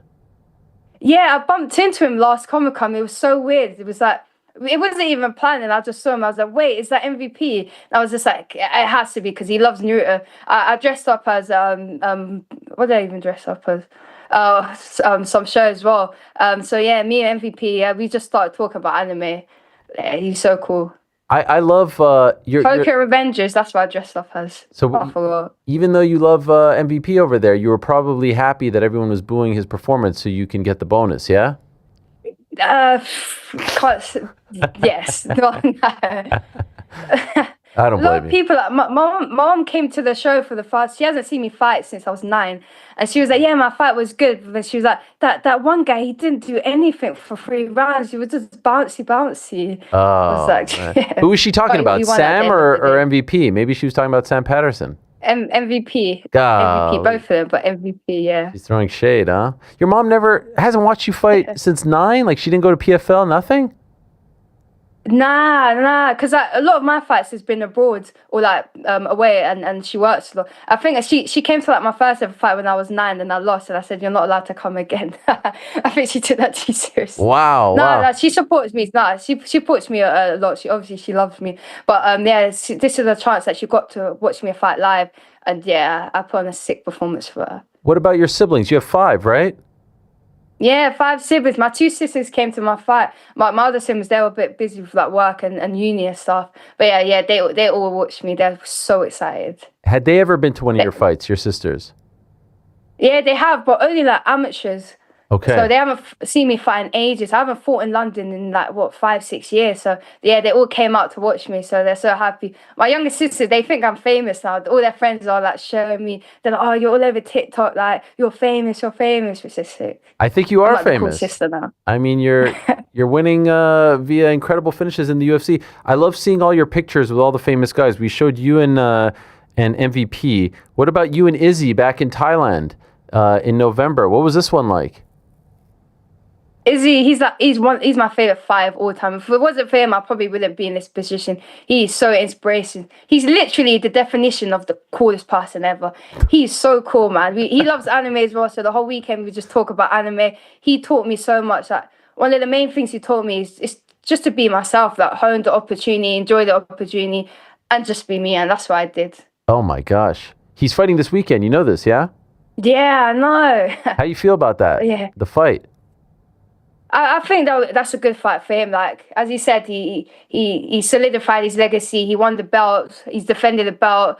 So he solidified his legacy. So he's been there in the history book. So I think he's just gonna go there, have fun. I think we're gonna see the old up and coming Izzy, the Izzy that just has fun and like enjoys it. So yeah, I think he's gonna have a great performance come the weekend. Okay, so you love Izzy, but I saw you training with Sean Strickland as well. So what gives? Nah. What? No, Sean, Sean's a great. He's a great fighter. I don't think they have that type of beef still. Okay. But Sean Strickland, he's a great fighter. I know a lot of people think that he's a bit left, but yeah, he was super nice to me. I learned a lot from him in Vegas. I think they think he's a bit right too. He's a bit of everything. Yeah, he's a bit of everything. But you know how I know you have good taste? How you're a very smart woman? You said that the GOAT is George St. Pierre. And that's how I know you know ball. The number 1 all time. What was this? What was this like? And where was this? Yeah, so I go to Montreal quite a lot. I should be there next week, to be fair, as well. I love training there. I go TriStar, I go H2O. Half my family live in Montreal. My dad grew up in Montreal. He speaks French as well, to be fair. So I go there a lot. I met GSP about 3 times. And he actually came up to me in that photo. I think he watched my PFL head kick and he was like, oh, I saw you on Instagram. Like, well done. He's such a down-to-earth person. Like, he would jump in the normal sessions, the everyday sessions, help literally everyone. So he's one of the type of people that I want to be when I become the best in the world. And his fight IQ is second to none. Picked his brain for hours since when I went Montreal. So yeah, he's a legend. Wait a second, Shanelle. Wait a second. I'm meeting you for the first time. I'm enjoying this conversation very much. I'm even saying to myself internally, like, I feel like we've stumbled upon a future superstar here. Like, you're going to be one of our favorites. You're going to be a reoccurring guest on this program. And then you tell me that you love Montreal, that you speak French, that you have family and friends there. You know I'm a proud Montrealer, yeah? Did you just say that for me? Yeah, I know. You know this? Yeah. Vous parlez français? Yeah. No, I don't speak French. Oh, okay. My dad speaks French. He grew up in Montreal. He went high school in Montreal. He went to college in Montreal. Worked in Montreal. Like, half my family that still lived there, they speak French. But yeah, I don't speak French. Where does he live? I live in London. Do you know where he lives? La Salle. LaSalle? What?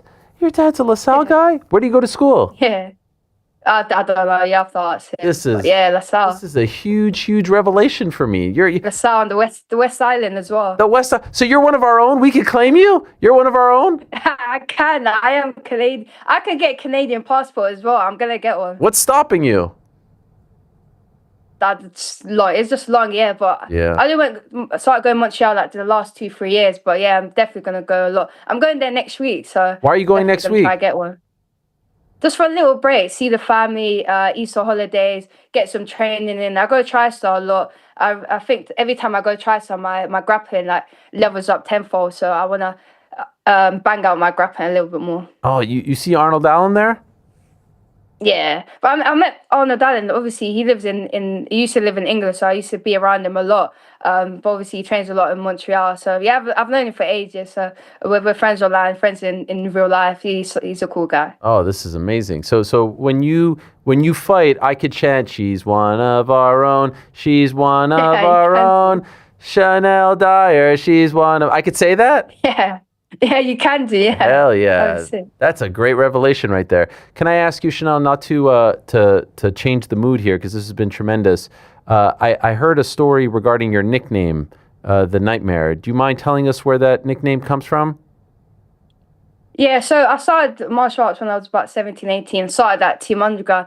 And when I went Team Underground, there was this guy called Jaru Shepherd, Jaru the Nightmare Shepherd, actually. He was like one of the coolest guys ever. I thought he was like a sick fighter, and he is a sick fighter. He was a great fighter domestically, won so many titles, great person, grew very, very close to him. As basically as an older brother figure. And I remember one day I went to his 30th birthday party. All of his family, friends were there at his estate. He was so happy. When I left, and we was actually going to meet up at the gym, watch UFC later. And I went to the gym, and then we got the phone call, and then the phone call said that Jared Shepherd, he's been stabbed, that he passed away. And then I didn't believe it, but then it was real, and I just burst out crying. I was depressed, and like he was a fighter, and we had the same dream. We was just talking about for basically months that we're going to be UFC champions, we're going to be UFC fighters, we're going to take over. And then he didn't get to fulfill his dream, but I get the opportunity to. So I met his mum a few days later. She blessed me with the Nightmare name, and I'm going to carry on his legacy to become UFC champion in both of our names. Wow. That made me emotional. Well done. I can't imagine what that felt like, but you are definitely carrying on his name. You made it to the UFC with the name, which is incredible, and I feel like there's a lot more to come out of you, so well done. Thank you, 100%. I know you also met Bruce Buffer a few years ago, and you told him that he'd say your name one day, right?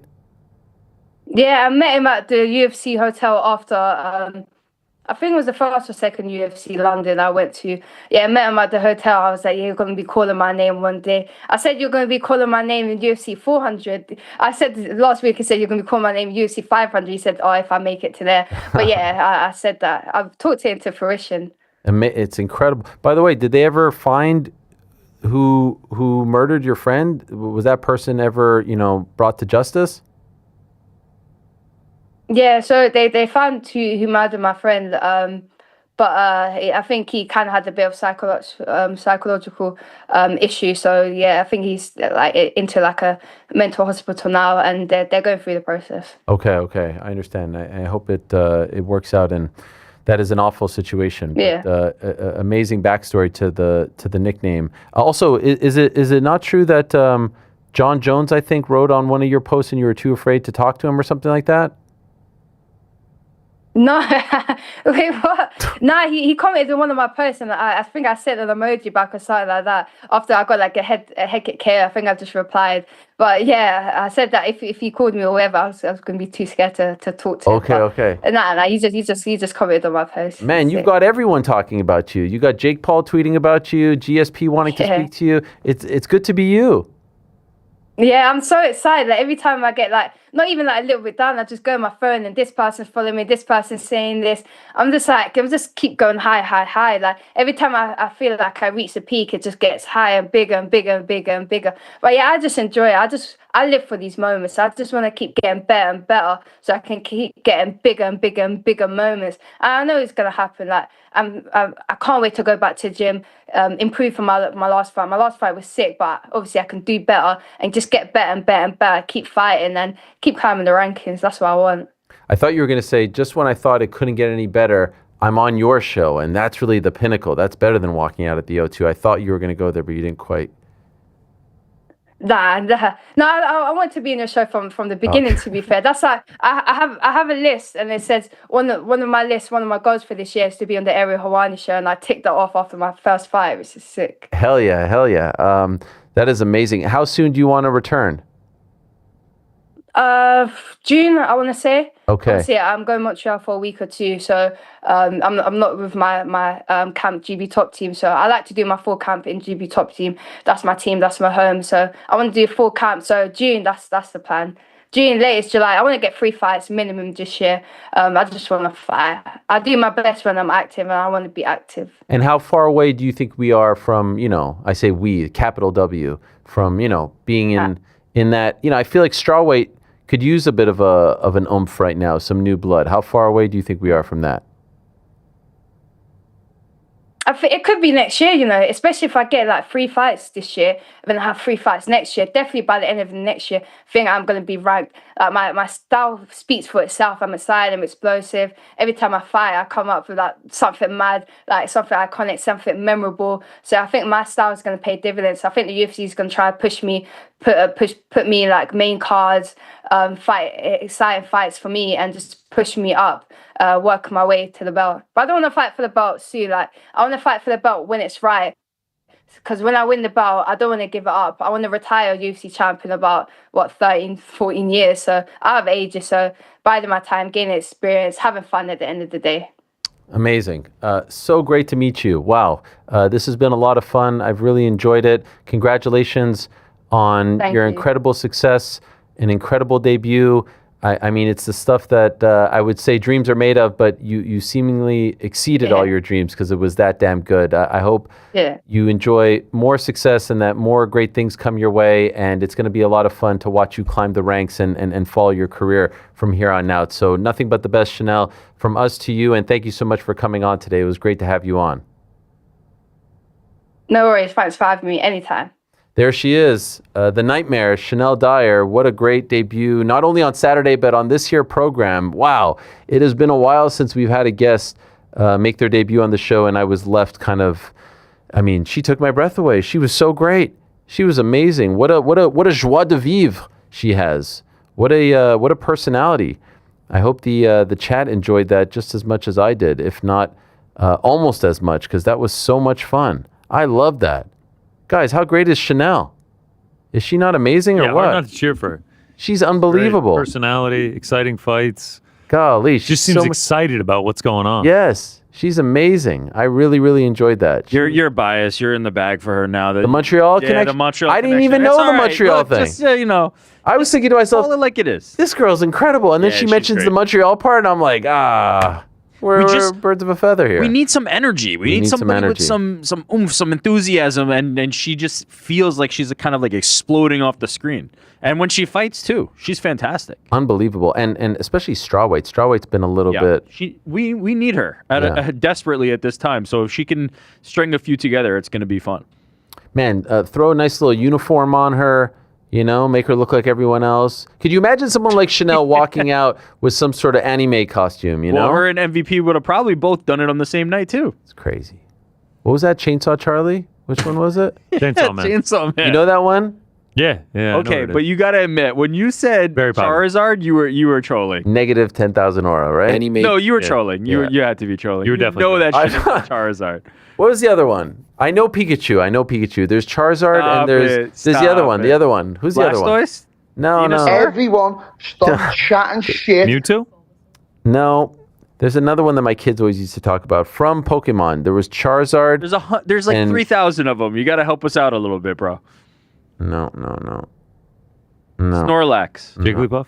No. They're all weird. Hater. No, just listen. Supreme The original hater. 151 are not weird. They're great. Wait, 151 what? 151 original Pokemon. And then you have a little asterisk for Mew. I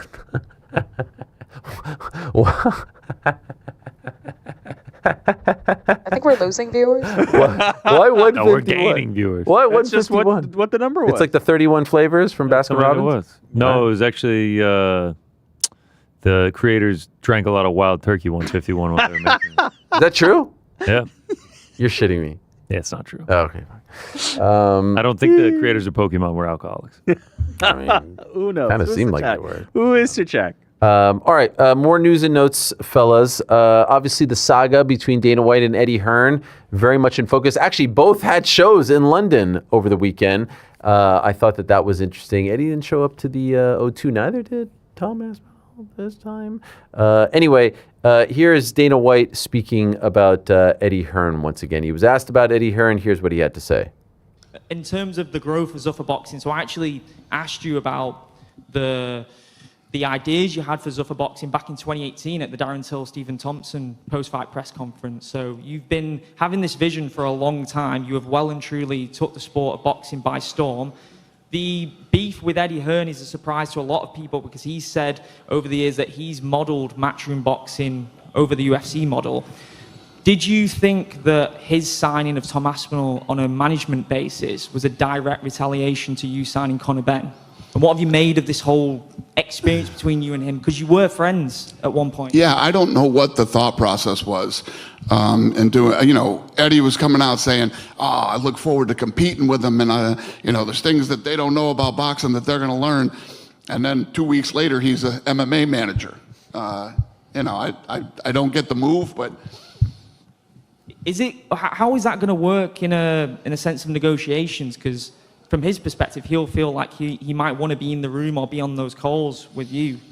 Are there going to be certain things that are going to have to be put to one side? You mentioned that you had to do dealings with Tito. We've dealt with some fucking beauties over the last 25 years. I can promise you that. Tito wanted to fight you as well, Dana, didn't he? Eddie Hearn will be no different. It doesn't matter who the managers are. It doesn't matter at all. We will get deals done with guys. Yeah, so pretty tame stuff. They will get deals done with guys, obviously.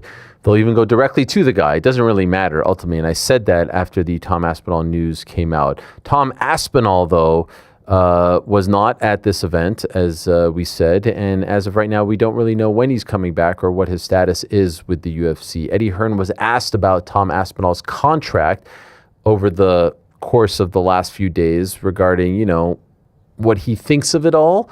And I thought his comments were pretty interesting. Take a look. But what I will tell you is his contract is a fucking disgrace, right?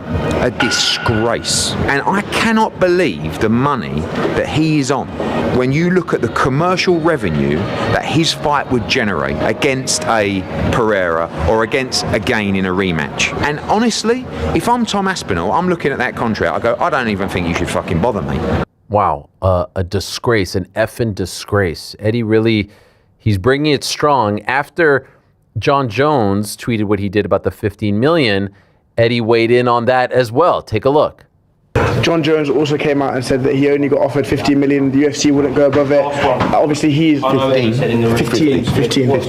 So, would you be open, possibly in the future, once Aspinall's out of his UFC contract, possibly matchroom MMA, you could make that fight? Yeah, but they're under contract. If they weren't under contract, I could do Aspinall against John Jones, and I'd pay them double what the UFC offered them, probably.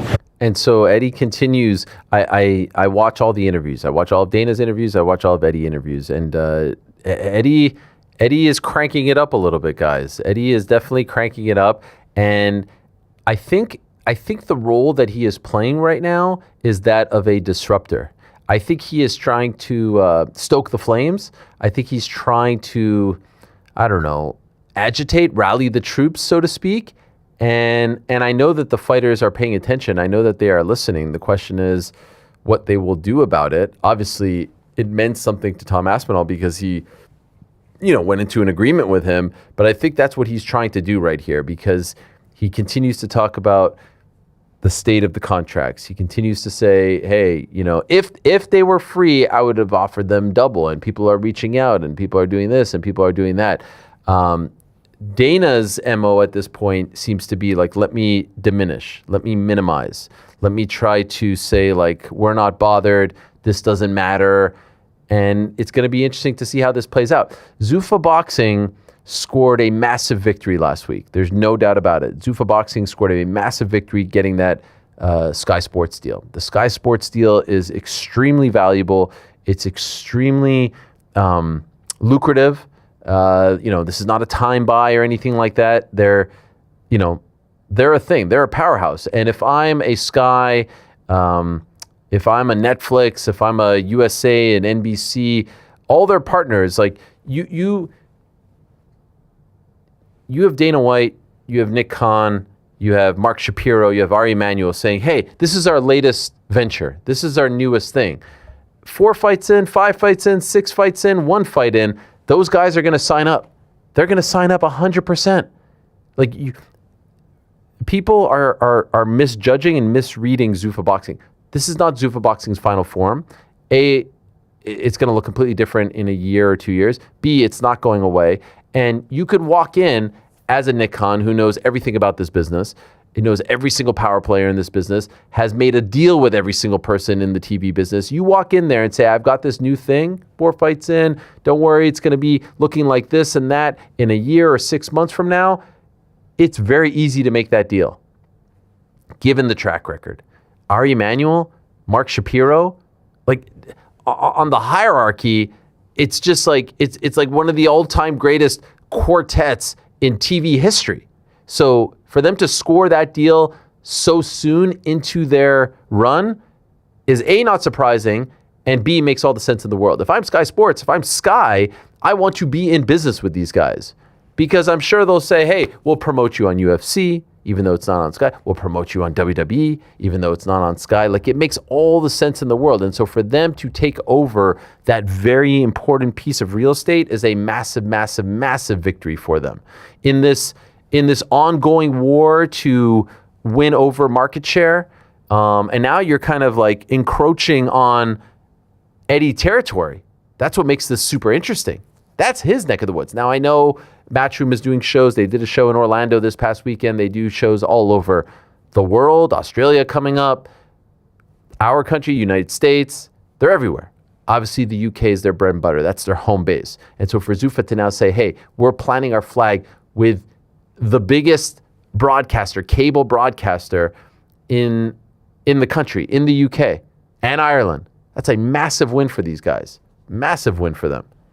May not mean a lot to us over in the United States. It's a massive, massive victory in this ongoing war. I don't think that they made this deal. This deal has been rumored and being talked about for quite some time. I don't think that they made this deal in order to take a shot at Eddie per se, but the timing is tremendous. It's a huge win for them. Huge win for them. And so Eddie's trying to stir the pot, stoke the flames, and it's going to keep going back and forth. And I'm curious. Eddie's been hinting at things up his sleeve.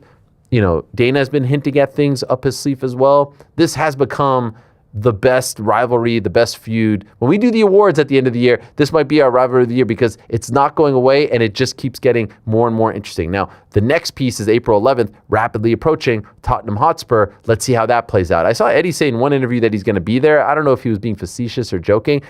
I don't think he has any fighters on the card. I don't know why he would go to it, but let's see. Really, really interesting to monitor.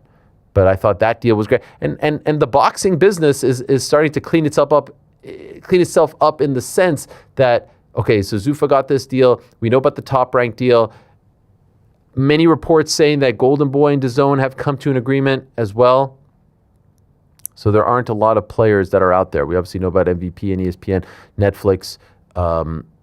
They've got their deal, the MMA deal, that is MVP, Sky. So there's some big business right now. Interesting times in the world of boxing. Speaking of the world of boxing, what about Anthony Joshua? He's in Ukraine right now. He's linked up with Team Usyk. Look at this shot right here. Look at that. Slava Ukraina. But what about this footage of AJ hitting a heavy bag? And the caption was, what was the caption? I saw it. And it said it all. I mean, look at this. Look at the straight. Do we have full volume on this? Is it possible to get? Just look at that. That's a man who's been through some stuff lately. Golly, fighting through pain is the best way to heal. Unbelievable. And then he added a comment to this saying, anyone who could hit that bag with the same intensity and power will get 200 pounds. It feels like punching a steel wall. Dang. I mean, I can't wait. It sounds like Anthony is going to come back. It looks like he's going to come back. And I think it's going to be a different kind of Anthony Joshua when we see him again. Please just give us the Fury fight. If Fury beats Makhmedov, just give us the Fury fight. Please. That would be.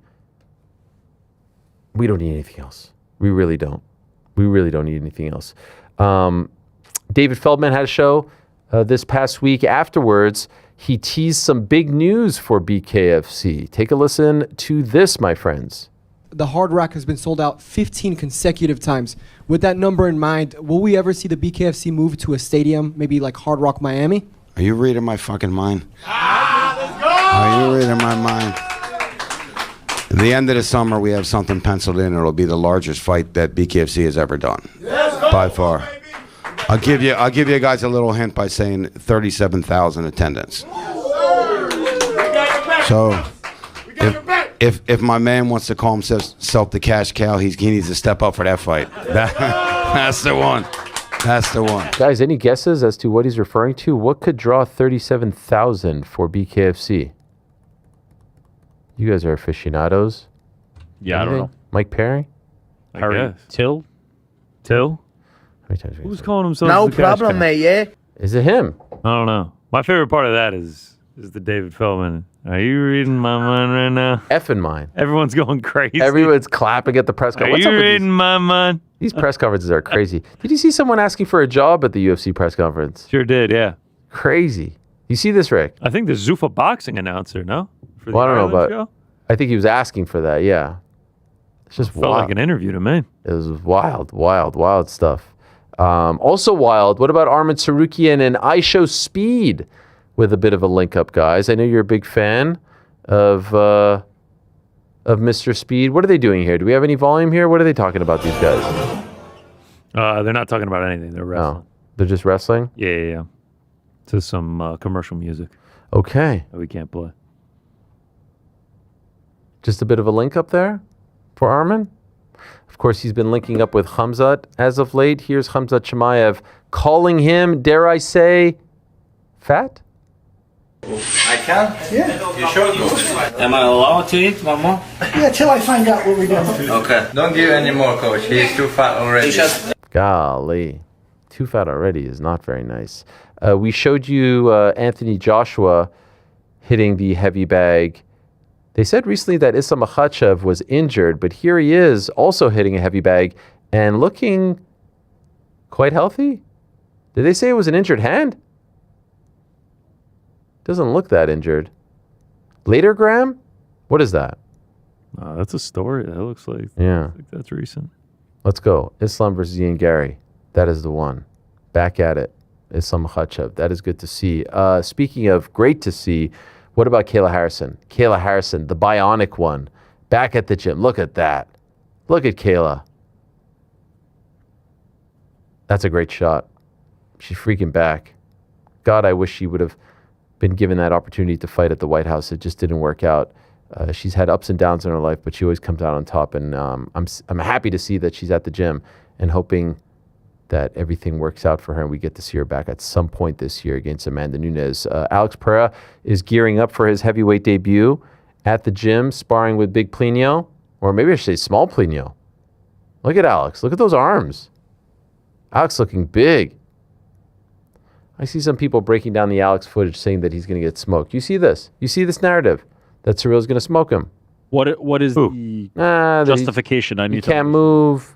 He doesn't have the power, the know-how. I don't know. Anybody of note saying this or just the... Yeah. Johnny Cakes 456-239. And when you say narrative being built, it's just by the one guy? I'm seeing it. Narrative being built. I'm seeing it. There's a lot of experts out there. There's a lot of experts out there. I'm seeing it. Is the expert in the room with us right now? Yeah. No. There's, I don't know. I just see this narrative. I just see it. I don't know. People are saying it.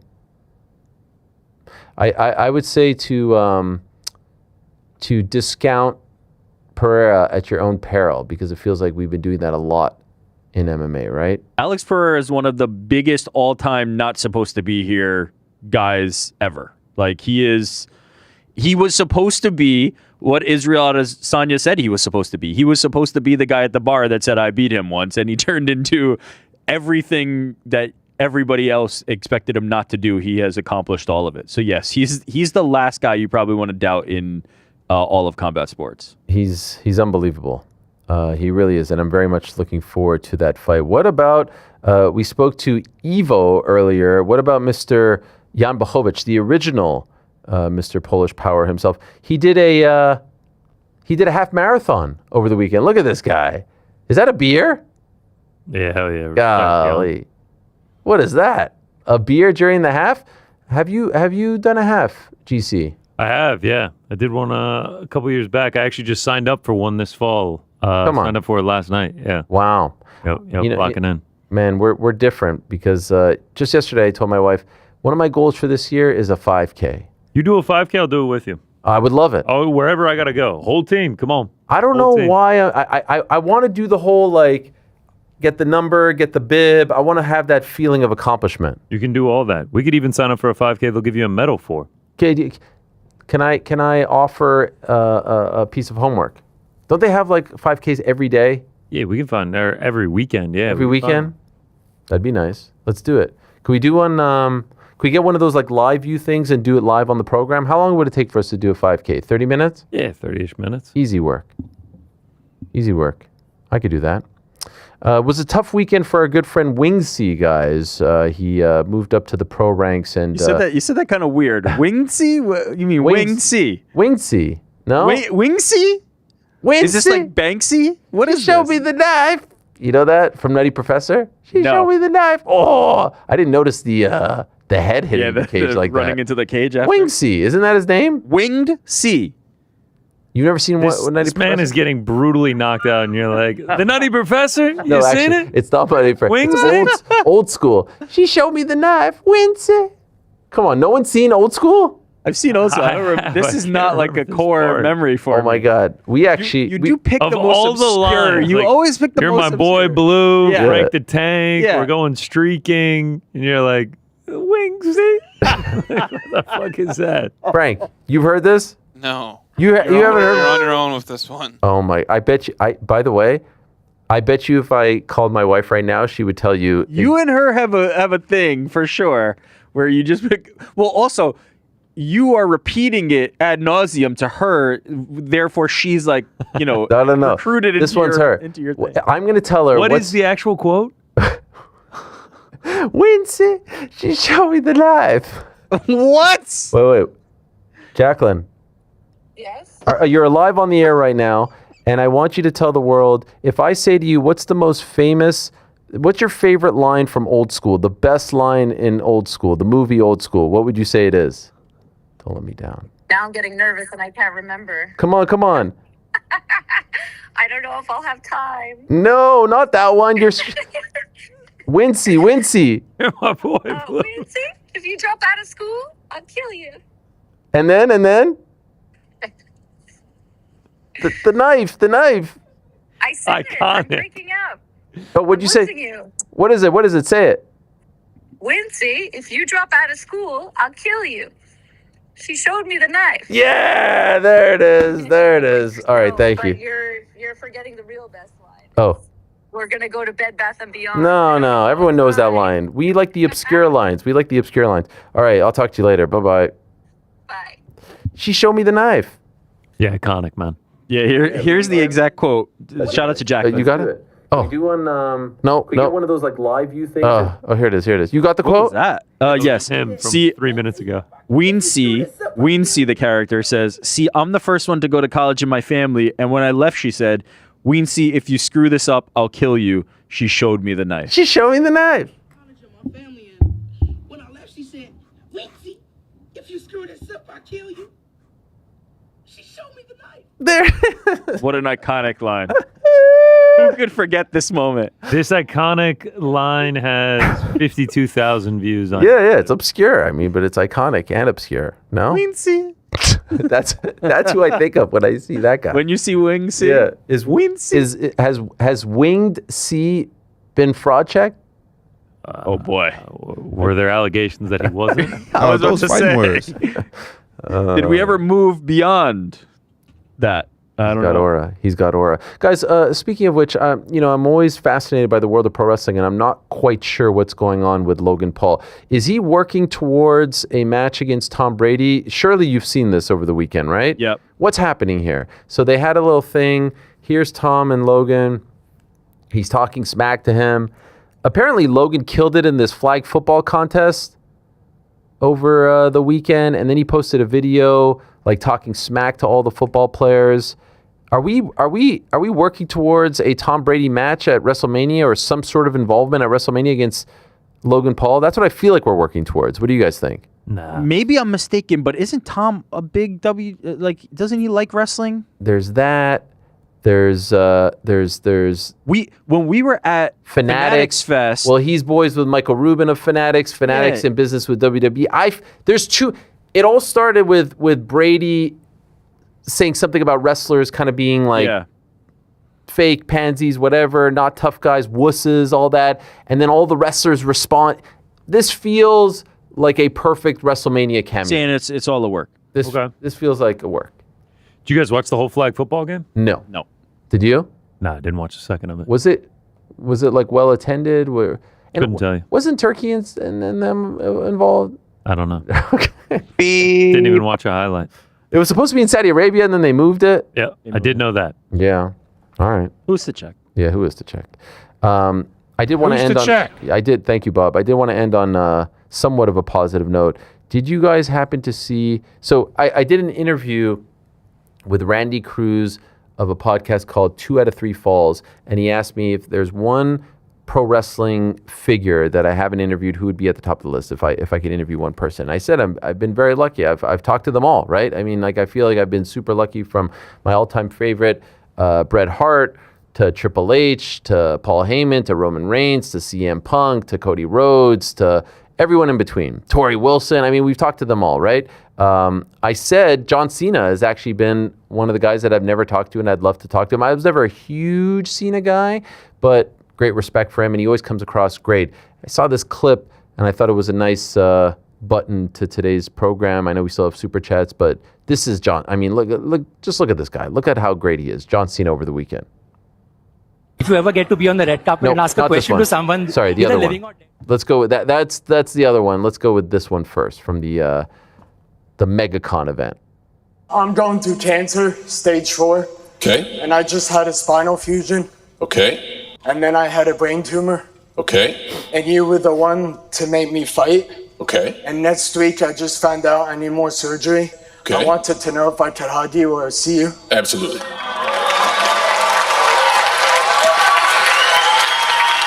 Look at this guy. Look at how genuine he seems.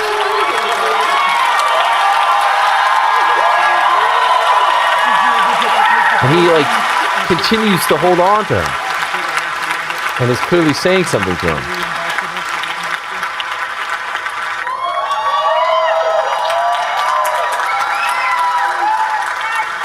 What a guy.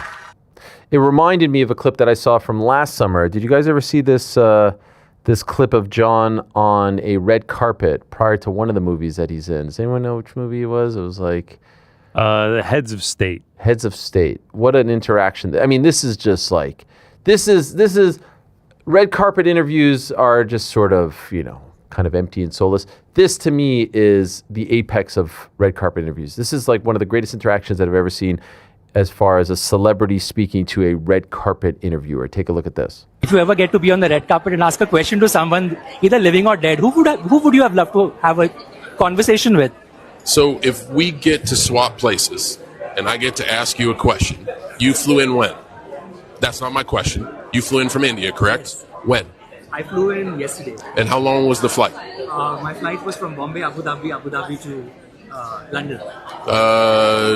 10 and a half? Yes. Okay, so my question to you was, you fly all this way to be in the heat, to be behind the camera and drive a journalistic interview. Why do you do what you do? Because I absolutely love the movies. It's in my blood. And I can't think of doing anything else than this. This moment that I'm sharing with you right now is exactly why I think I was born and why I'm here. Absolutely love my job. Man, that's one hell of an answer. I dig your passion, and I think that's who I would ask and why I would ask it. So So thanks for making me think that way. I appreciate you. Thank you, John. Thank you so much. Man, how great is that? Yeah, Interviewer that's did a sick. Did you ever see that one? No. Oh wow, love that. Have you ever seen that one, GC? Yeah, I saw it when it was going viral. So good. So John freaking Cena good. just seems like the ultimate good guy. Yeah. But isn't he like the #1 Make-A-Wish guy of all time as Yes. well? Like he just seems like the salt of the earth best guy. Yeah. That's why people didn't want to boo him. That's why people didn't want to boo him. They didn't want to boo him. Oh yeah. Shout out. Shout out, Joe. What about Leo Machado Gary? Did you guys see this from the weekend? Look at this guy. That's Ian Gary's son, rocking favorite fighter, rocking the Carlos Praja sweater, fist up, fighting nerds glasses. What a legend! What a cute kid as well. Great stuff there. And also, I'm seeing this from our boy Darshan. The IBF has officially stripped Mr. Jaya Pataya. Per an IBF statement, Jaya Pataya has now officially been stripped of his cruiserweight world title. The sanctioning body withdrew sanction of Pataya's title defense against Brandon Glanton just days before it was supposed to take place, when in their opinion it became apparent that the Zuffa belt was more than the trophy or token of recognition that it was supposed to be. Opataya chose to proceed with the Glanton bout and thus loses his IBF title. So this is a guy who wanted undisputed. He wanted to be the man at cruiserweight, and now he doesn't have that belt. He's got the ring belt. He's got the Zuffa belt. But that was the first thing that he said when they made the announcement that he was signing with Zuffa. He wanted undisputed, and he's got some work to do. Obviously, we've got the Benavidez-Zurdo fight coming up May 2nd as well. All right, Frankie, any super chats, my friend? Oh, yeah. Okay, sounds like some good ones. Yeah, there's extra super. Okay. Jake from Windy City says, how's this for on this day? 25 years ago today, the WWF buys WCW for $4.2 million. Wow. Looking back in hindsight, what a shame. WCW had many advantages over WWF, and terrible business and creative ruined them. Man, I remember Got me in the first half. Yep, I was working on a radio show in Montreal called In the Ring on CFMB 1280 AM. It was a Friday night show at midnight, and it was on a station that didn't really have any sports talk radio. During the day, they'd have like bingo and stuff like that, and we had this show, and the host was named Aaron Amadeus, and I would listen to the show every Friday, and they put out a thing saying, hey, we're looking for an intern. And so I threw my name in the hat, and I got the gig, and I was the phone screener. And I was there when the news kind of broke. Now, this is 2001. There were websites back then, right? So there were no, there was no Twitter, Facebook, any of that stuff. So it was just like I would go on scoopswrestling.com, nodq.com. Wrestling Observer website wasn't the best, PW Torch, One Wrestling, and it was just gigantic. And then a few days later, Vince McMahon shows up. They have the final Nitro from Panama City, Florida, and Vince shows up at the beginning of the broadcast. The fate of WCW is in my hands. You remember that? Does anyone remember that? And then he was like, Jeff Jarrett, JEFFJARRETT, your FIRED. Do you remember that? He was just like hiring and firing people. It was crazy. And Booker T wins the belt on the final episode. Ric Flair gets all emotional. It was a wild thing. We had such high hopes. We had such high hopes for the invasion, and it didn't quite work out. I remember July of 2021, my family was in New York visiting for some reason. I'm still living in Montreal at the time, but it was the Invasion pay-per-view from Cleveland, and I went to WWF New York by myself to watch that pay-per-view because I thought it was going to be like this unbelievable thing. It was Team WCW/ECW versus Team WWF, and it was like, holy shit, this is going to be, we're going to see all the big names. Goldberg's going to come over, Ric Flair's going to come over, Sting's going to come over. They all eventually came over, but not in due time. So it was more like Mike Awesome, Lance Storm, Booker T, all great guys, but it wasn't, Rey Mysterio didn't come until later. They had that infamous Buff Bagwell Booker T match, July of 2001. That was a total disaster. They brought out Scott Hudson. What a time. 25 years? Holy smokes. We're getting old. Yeah, high hopes for that. And as we've learned with PFL, Bellator, UFC, Strikeforce, it doesn't quite work out. When you try to keep the brands separate, it never works out. Has it ever worked out in the history of mergers where the two brands are just separate forever? No, successfully? because you ultimately have one that you need to put the resources into, right? The winner, It doesn't make sense. the winner always wants to take over. You want to Yeah, assert dominance. exactly. You want to say, I want. Yeah. Yeah. What else, Frankie? What else? Drew Webb says, my second daughter, Claire, was born yesterday, and I'm listening from the cardiac NICU. Mom's doing great, but we're expecting Claire to have heart surgery this week. Thanks for giving me a bit of normalcy in this stressful time. Wow, Drew. First of all, Claire is a beautiful name. Well done. That's my daughter's name, and I love it. I don't want to say, I'm sorry you guys are going through this, but I'm sending you strength and love and support from our team to yours. Thank you for using us as an escape. That's a huge honor, but we're sending you love and support and thinking of you. The whole team is thinking of you guys. I know that is not easy. I know that it's a very helpless, scary feeling.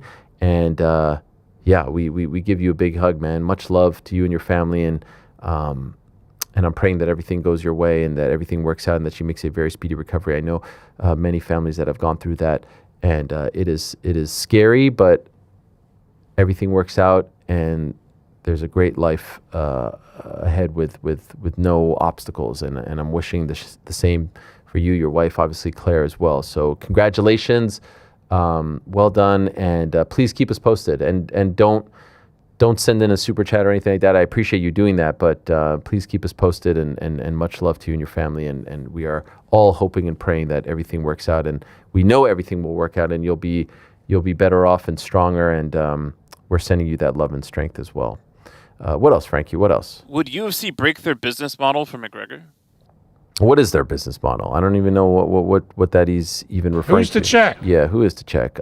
They pay top dollar when they want to pay top dollar, and they don't when they don't. But I don't think breaking the bank for McGregor would be paying him top dollar. He is the biggest star in the history of the sport and one of the biggest stars in the history of combat sports. He also already has the precedent of being the asterisk, right? Yes. He already is the guy that nobody will ever box under the UFC umbrella again. He is the guy who already has the asterisk, so he plays by rules that don't exist for anybody else. Yep. What else, Frankie? What else? Ariel, isn't it a little annoying that some content creators call themselves journalists when they don't have the education of how sources work? I don't really care. Call yourself whatever the hell you want. Call me whatever the hell you want. I don't care about any of that. I know my background. I know what I went through. I know all that. But, it's all become very gray in the year 2026 and even prior to this year. So none of this really bothers me. And quite frankly, I feel like a lot of people kind of think that the word journalist is like a bad word now. I don't see, unless you guys see otherwise, I don't see a lot of people calling themselves a journalist, like a content creator. Who's a content creator that calls themselves a journalist? I don't see that. I think they more often go out of their way to not call themselves journalists, right? To say, I'm not a journalist, I do X, Y, Z. I see. You know what I see more of? I see more of people who I would deem a journalist being like, I'm not a journalist. I kind of view that as somewhat of a cop-out sometimes. I'm just a guy here in front of a microphone. No, I feel like you do a little bit more than that. I'm not a journalist, but this is what I think about X, Y, and Z, and these are the people that I spoke to, but I'm not a journalist. I feel like that's a hedge in case you get something wrong. I say it with my chest, all right? I've got that Syracuse diploma somewhere at my parents' house somewhere, but I know where I came from, and I am very proud to be a journalist, and I take that title, that diploma. I have great respect for it, and it's an honor. And I think that it's very important to conduct yourself in a certain way when you are a journalist, when you consider not some dude on Twitter who sits at home trying to anoint themselves some de facto watchdog over journalists. That to me is hilarious. Those are the funniest people. The de facto watchdog journalists who have never done anything in the history of journalism or in their journalism careers, and now all of a sudden they're the watchdog, is the best. That's the funniest. Never done anything. No one wants to work with them. They've not succeeded in any way, shape, or form, yet they're the de facto watchdog. And who made them the watchdog? They made themselves the watchdog. Tremendous. What a gig. What else, Frankie? What else? Wanted to shout out a Finnish MMA phenom, Sani Bronfors, who is currently training at TriStar as we speak. Few years, and she is in the UFC. Yo, TriStar having a bit of a renaissance, if you will. 15-1 amateur career. Yeah. All right. Shout out. Just 21 years old. The future. Did he say female fighter or male fighter? Female. Mrs. Finland, because we had a Mr. Finland. Makwan. Shout out Makwan. Yeah. What else, Ricky? What else? And lastly, the Netflix card is solid, but I'd swap in Nate Diaz versus Dylan Dennis and Mike Perry versus Darren Till. These fights have a better story. Your thoughts? Well, I don't know if Darren could come into. Keep my fucking name out your mouth. And Dylan, I think he had that concussion. Who knows?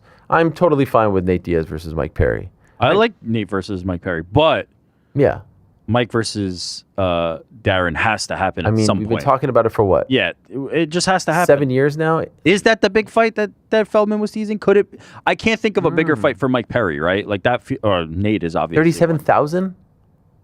If you do it in the UK, maybe.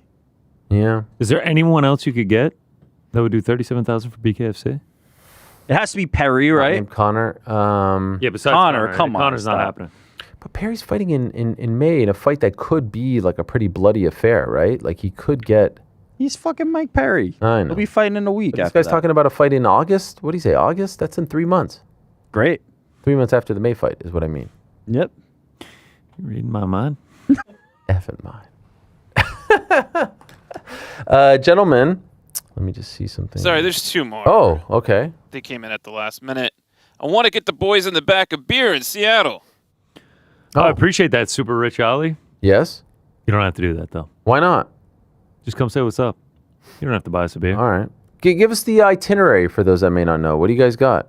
Tomorrow night, if everything goes according to plan after the show, we'll fly out to Seattle, do the show from Seattle Wednesday, do Boys in the Back from Muckleshoot on Thursday, gallivant around Seattle on Friday, maybe a little fight feast, maybe something like that, a little food itinerary, and then UFC Seattle on Saturday evening. Have you ever been to Seattle? No, never been in the Pacific Northwest. Has been on my bucket list for some time. Rick?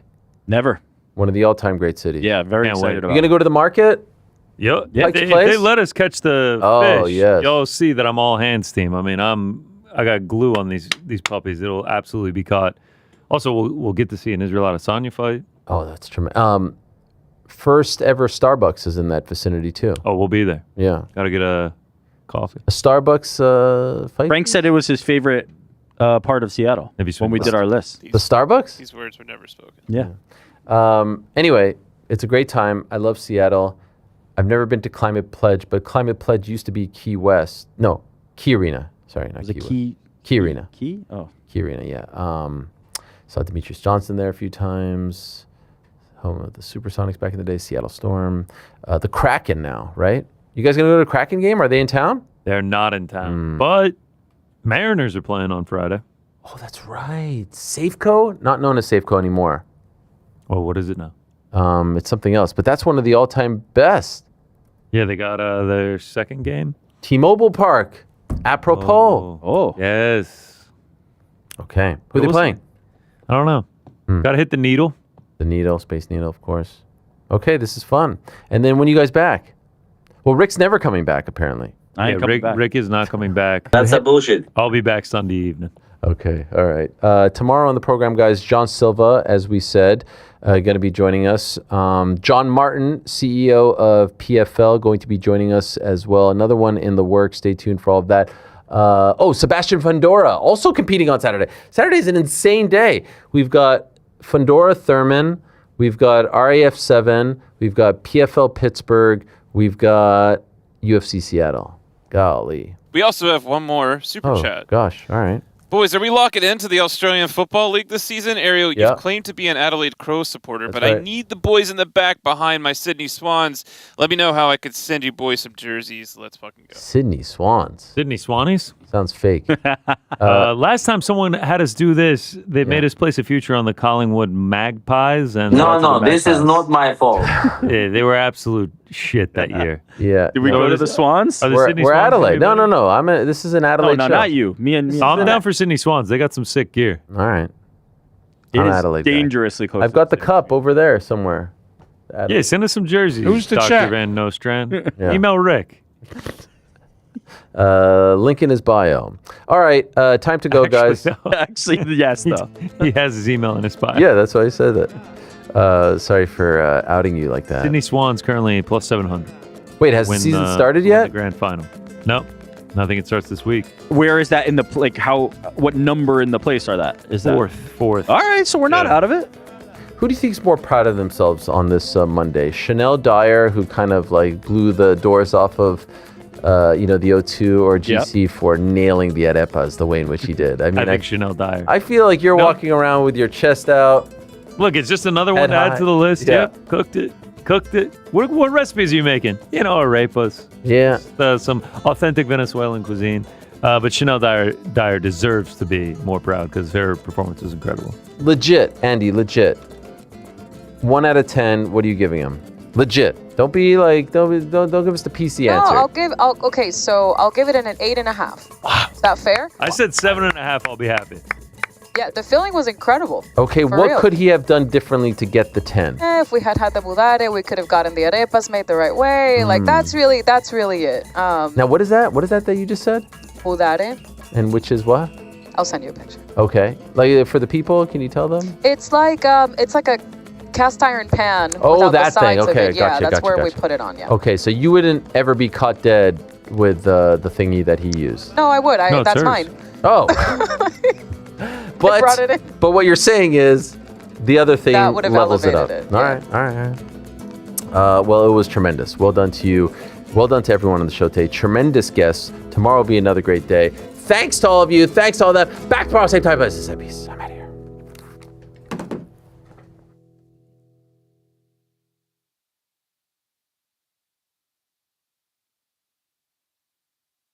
See, I'm the first one to go to college in my family, and